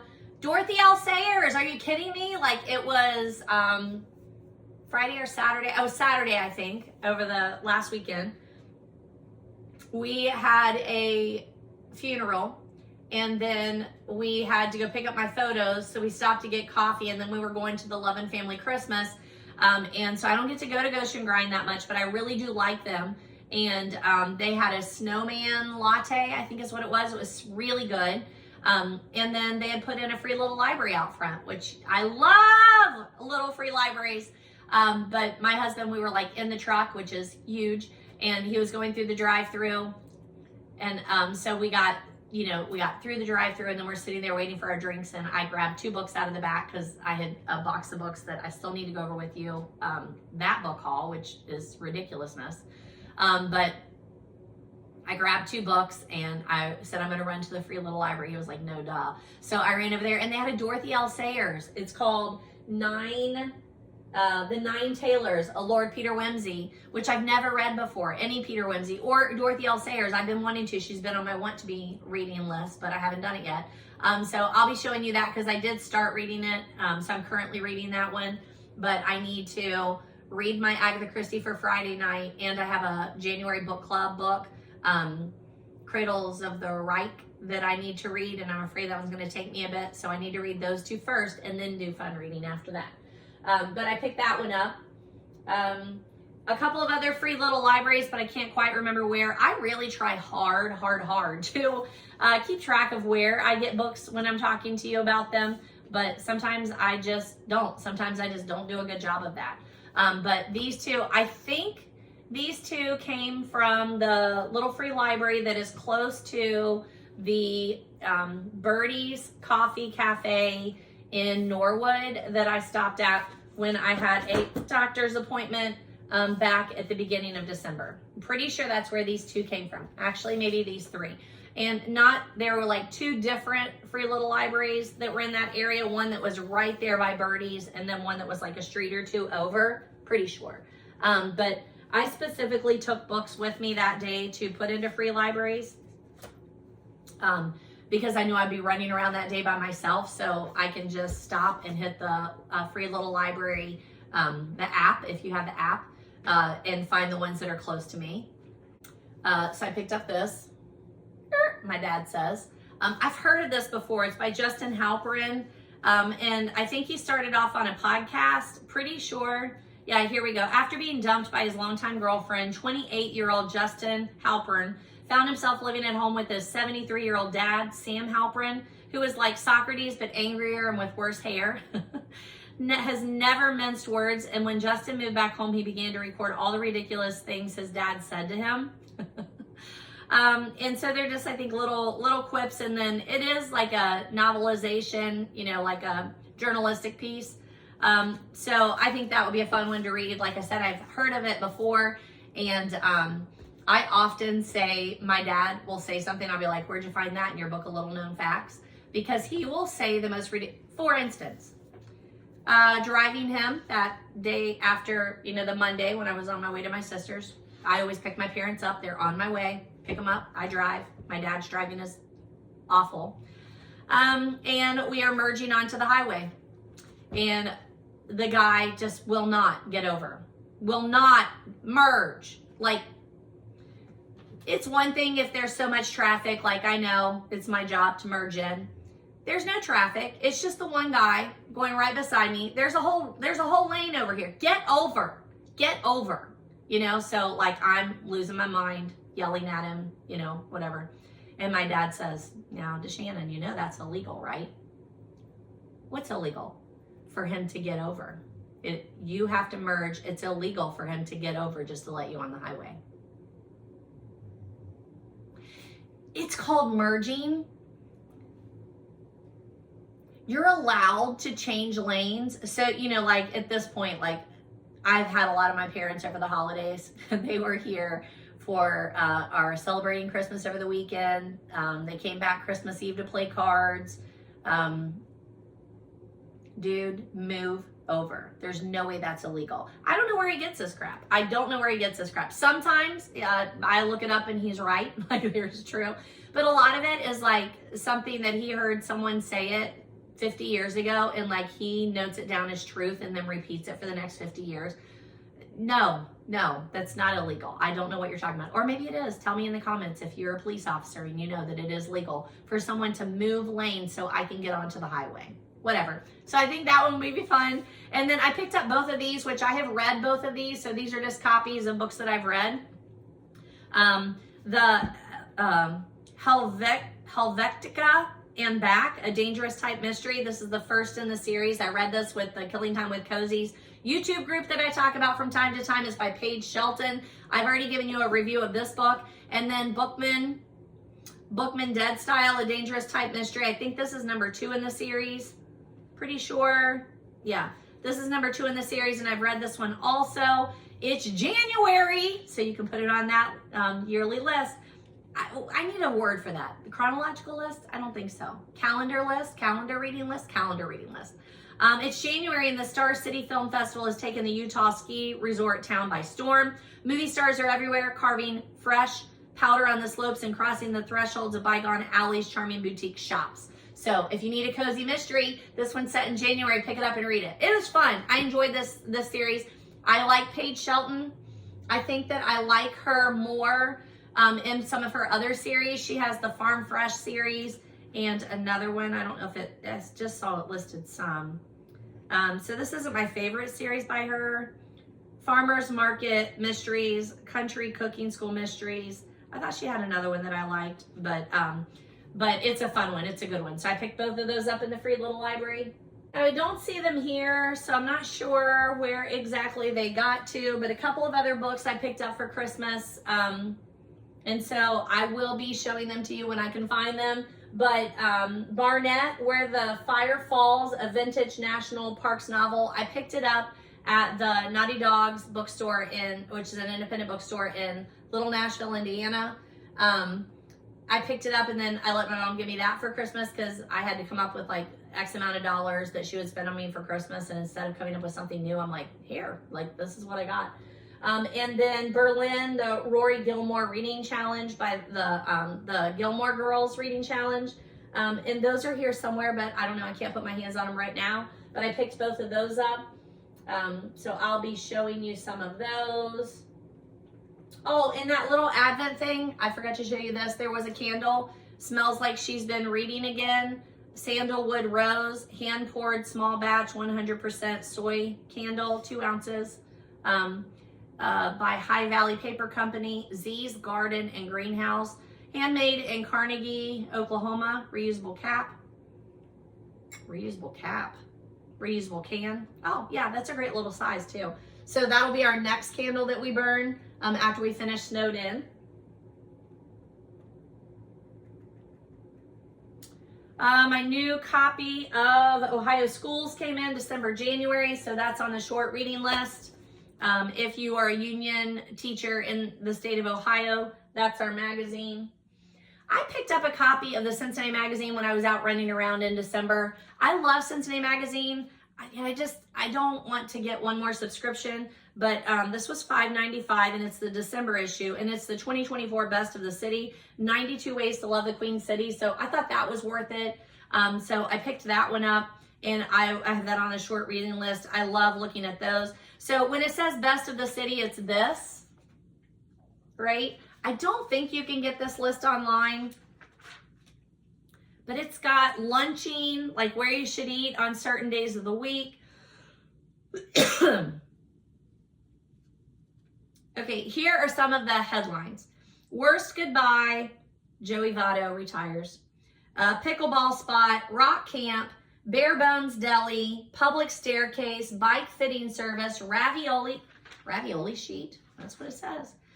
Colorful shop, comedy club, appetizers and main dish, drive-through light display, seafood boil, Chicago dog, wildlife rehab, superhero visit, Lego hotspot, banana pudding, real cheese, new district, new spot for a hostess, recycler. They're just ridiculousness. I'm sure there's some bookish things in here. Oh, here we go. Beyond a Bookstore, Household Books, which I've been to and is fabulous. But I like this. I want to support something that's like this. So that's on my short list. Cincinnati Magazine. It's the December issue, 2024, Best of the City. I don't know where these came from. Let me find it for you. But remember this past summer, my cousin and I went to the Columbus Book Festival and Nick Petrie was there. And we heard him speak and we both just absolutely loved hearing him speak. We read his book, and this was in a free little library, so I picked it up. Here it is. Nick Petrie, author of The Drifter, which is the first one in the series. It's a Peter Ash novel. This is called Tear It Down. Great paperback. It'll be a good one to take on a vacation or spend a weekend with, or take a trip and take it with me. Like, I really enjoyed meeting Peter Ash. I think that one's a fun one. It looks like that.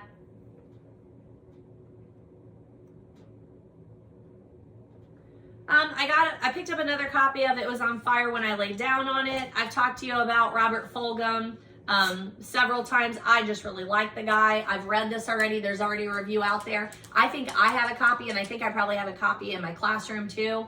So this might be one that I just put in the giveaway pile or put in the car for a free little library. I am gonna have to go let Stella out because she's asking again. And last time I told her she was just bored. She did not need to go outside, but seriously need to let her outside. She's just gotten way too used to us being home for the last week and a half.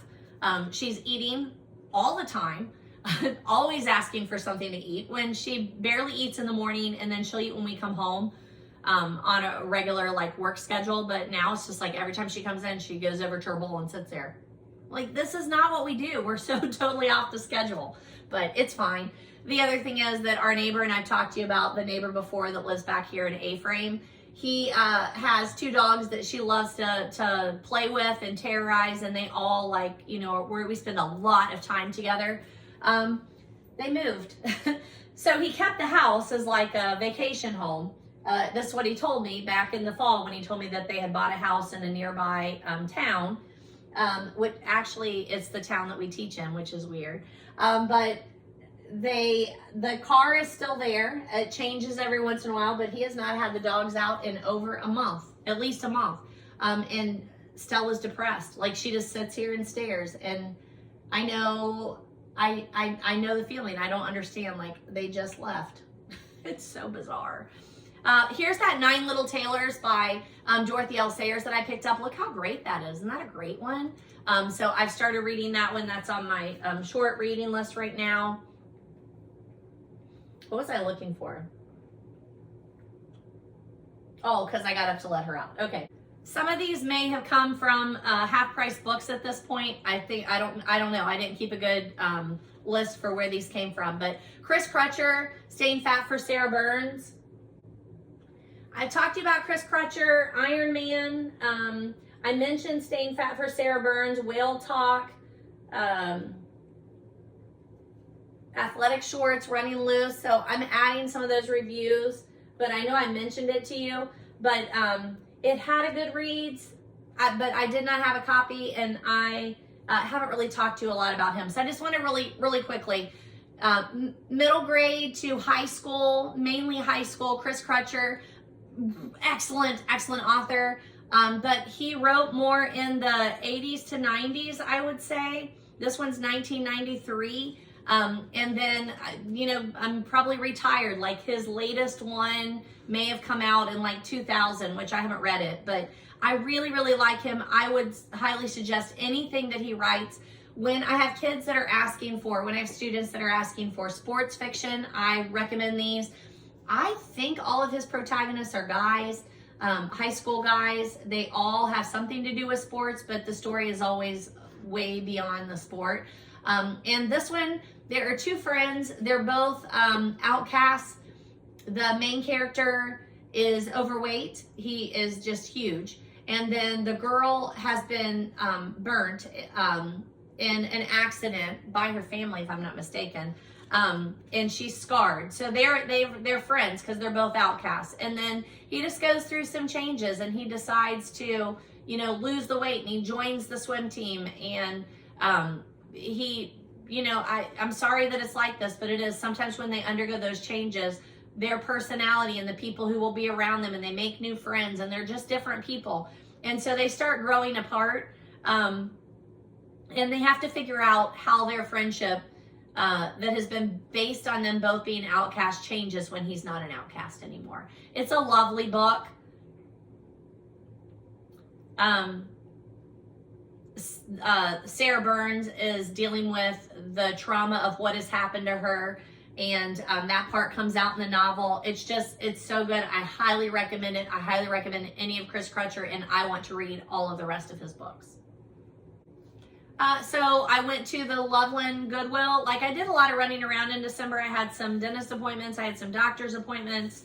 And all of those ended up with me being out by myself. So I would stop at a thrift store, stop at a Goodwill, stop at a free little library. So the Goodwill in Loveland, Ohio, I got a copy of American Sniper by Chris Kyle and Good Girl, Bad Blood by Holly Jackson. So this is the second one in the Good Girl's Guide to Murder. So it's on my to-be-read list. I love it. High school. They made a movie out of it. I've already talked to you about the series, so that's just going on my to-be-read list. But American Sniper, so I'm not sure when I read this book. I didn't have a Goodreads review out there, but I know I read it. And I know I read it because I read it, and when the movie came out, right before the movie came out, he is killed in a incident where he was trying to help veterans, and they were at a shooting establishment, and the person lost reality. And then in the movie, like, you watch the whole movie, and at the end it tells you that. And a friend of mine in my book club, like, she had read the book with us, or at the same time. I looked, we didn't have it on my book club, so we just both read the book, I guess. But she went to the movie, but she did not keep up with the current news, and she didn't know he had been killed. And when it came up, like, in the theater, she said to her husband, "What? That's not true." And, like, it's so true. How did you not hear about that on the news? I don't know. But I always think that's a funny story of where she read the whole book and then didn't keep up with any of the news and didn't know that he had passed away. But super good book. I am not a military fiction kind of book, but there are a couple that I've read and I enjoy because I think it helps me remember that there's a whole segment of society that is tasked with keeping us safe. And Chris Kyle is one of those. The subtitle is The Autobiography of the Most Lethal Sniper in U.S. Military History. So if you are like me and you need to get a little variety in your reading, this is a great one. Or if you like military nonfiction memoirs, this is like the top of the genre. So I have my receipt from Loveland Goodwill in here. I don't think it's for this book because it's $2.60. That doesn't make sense. But then it was in one of these books I picked up at Goodwill. It says, read and return. Buy it, read it, return it, and receive a 50% refund. The Paradise Shops at the Cincinnati Airport, which is actually in Hebron, Kentucky, in case you don't know. But this is so weird. So I saw, like, just this year, I realized this was a thing that you could purchase books and return them for 50% back in case you're picking it up at the airport. And there's a list of airports that have this service, and they put the receipt in there. I thought it was a new thing. I talked to my cousin Deb, who flies all the time, and she had heard of it, but I don't know, we might not have had a big conversation about it. But this receipt is dated 2013 for American Sniper. They obviously did not take part in returning it, but they left this in it, I guess, in case they did, and then they donated it to Goodwill instead. Thank you for that. I will put it to good use. But 2013, it's been around since 2013, and I just think that's super interesting. What a concept. I wonder how many people do take advantage of the returning part. It's interesting. I also picked up this at Goodwill, the Young Folks Robinson Crusoe. It's just a really old book, but I like the aesthetic of it. It's weird though, because it says Young Folks Robinson Crusoe, Lee and Shepherd, Boston. I think it's more of a, like it was used in a classroom, like a textbook, because it doesn't even tell you who wrote Robinson Crusoe, like as Defoe, right? It says, or the adventures of an Englishman who lived alone for 5 years on an island of the Pacific Ocean by a lady, edited and adapted by William T. Abrams. It's such a weird thing here. And then published in Boston by Lee and Shepherd Publishers. It's so strange the way it looks. It's got copyright 1881, 1897 by Lee and Shepherd. So I don't know. It's got supplementary readings for schools. That's why I think it's a textbook. I haven't done much looking up to see what it is, but it's in really great shape. So pick that one up.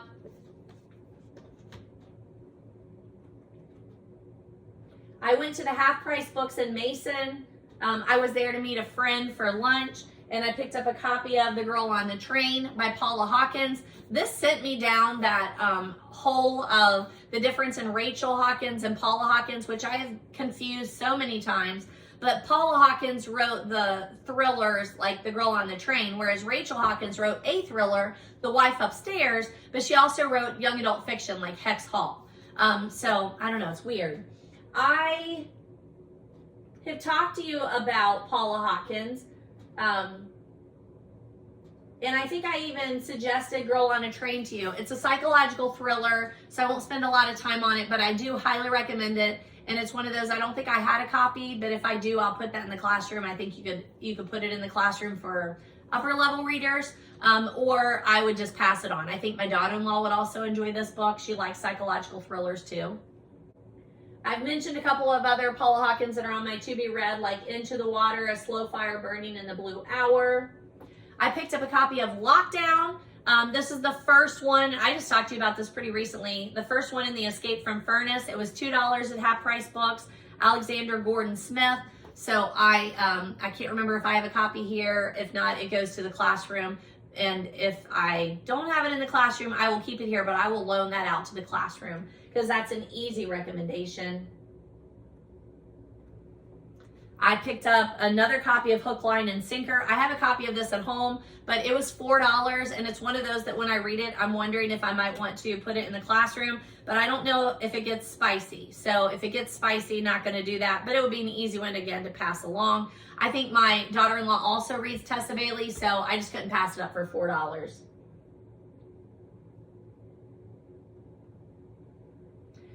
I got a Westmacott, which is, oh, sorry, I had another copy of Girl on the Train. So I'm going to have to look and see. I'm not sure. I'll probably give that more to my daughter-in-law rather than put that in the classroom because I feel like this one gets a little adult at times. The protagonist has a drinking problem. Yeah, I'm not putting that in the classroom. I will probably give that one to my daughter-in-law. Yeah, that's what I'll do with that one. Where is I got a Westmacott somewhere. Oh, it's right here because it's a little one. At Half Price Books, $3.99. Agatha Christie, writing under the name of Mary Westmacott. The Burden, yeah, it was $3.99. Lockdown was $2. Girl on the Train was $4. Hook, Line, and Sinker, $4. $14 at Half Price Books in Mason. You can't beat that. You really can't beat that. But look at that vintage cover. You know I love those. I picked up another copy of Aragon.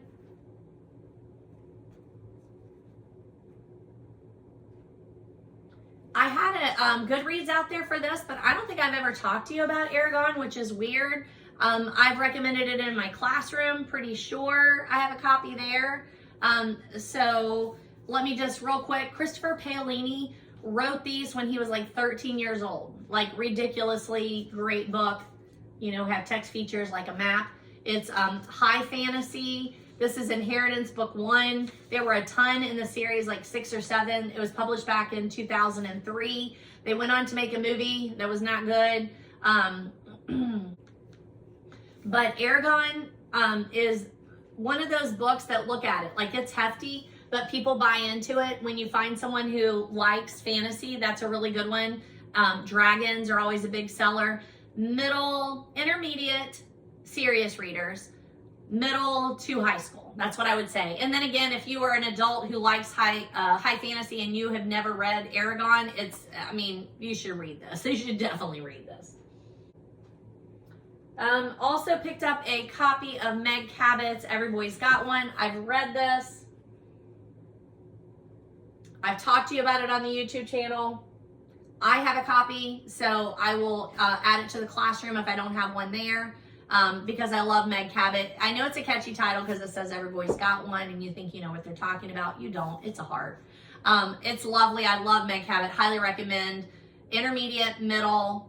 She writes for young adults. She writes for new adults. She writes for adult. Like, I love her. Picked up another copy of The Shack. That's another really good one to recommend. Easy for the classroom. I think I have a copy in the classroom. I have a copy here, but I would put another one in the classroom and, loan this one out if somebody else wants to read it, because it's a really good one.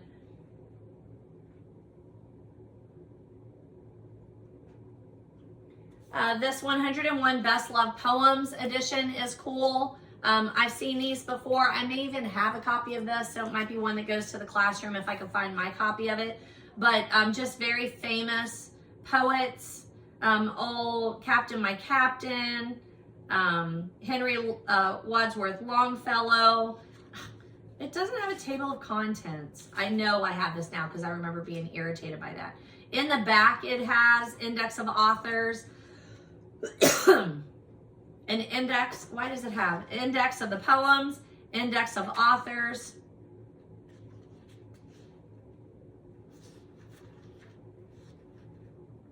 Edgar Allan Poe is in there.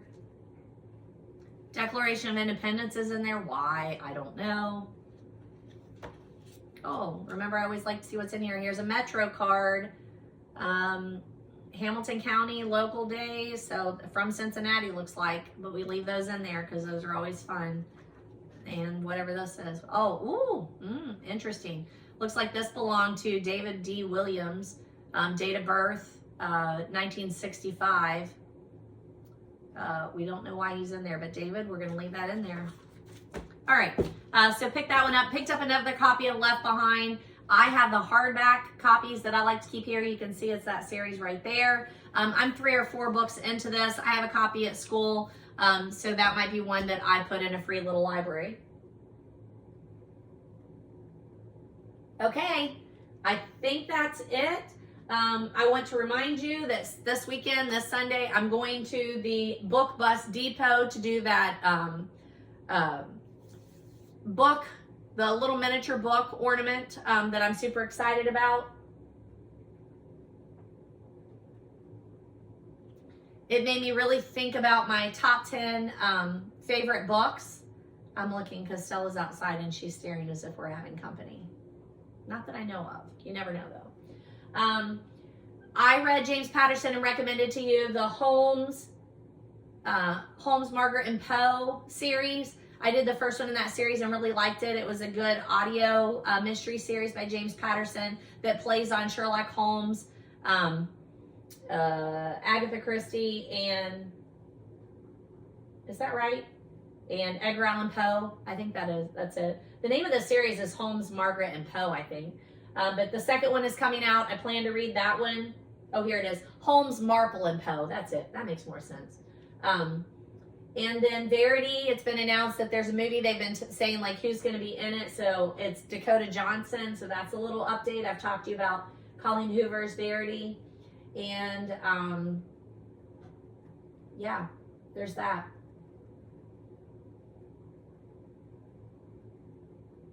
Okay, I've been talking to you for 2 hours and 30 minutes, so I've really got to get that narrowed down.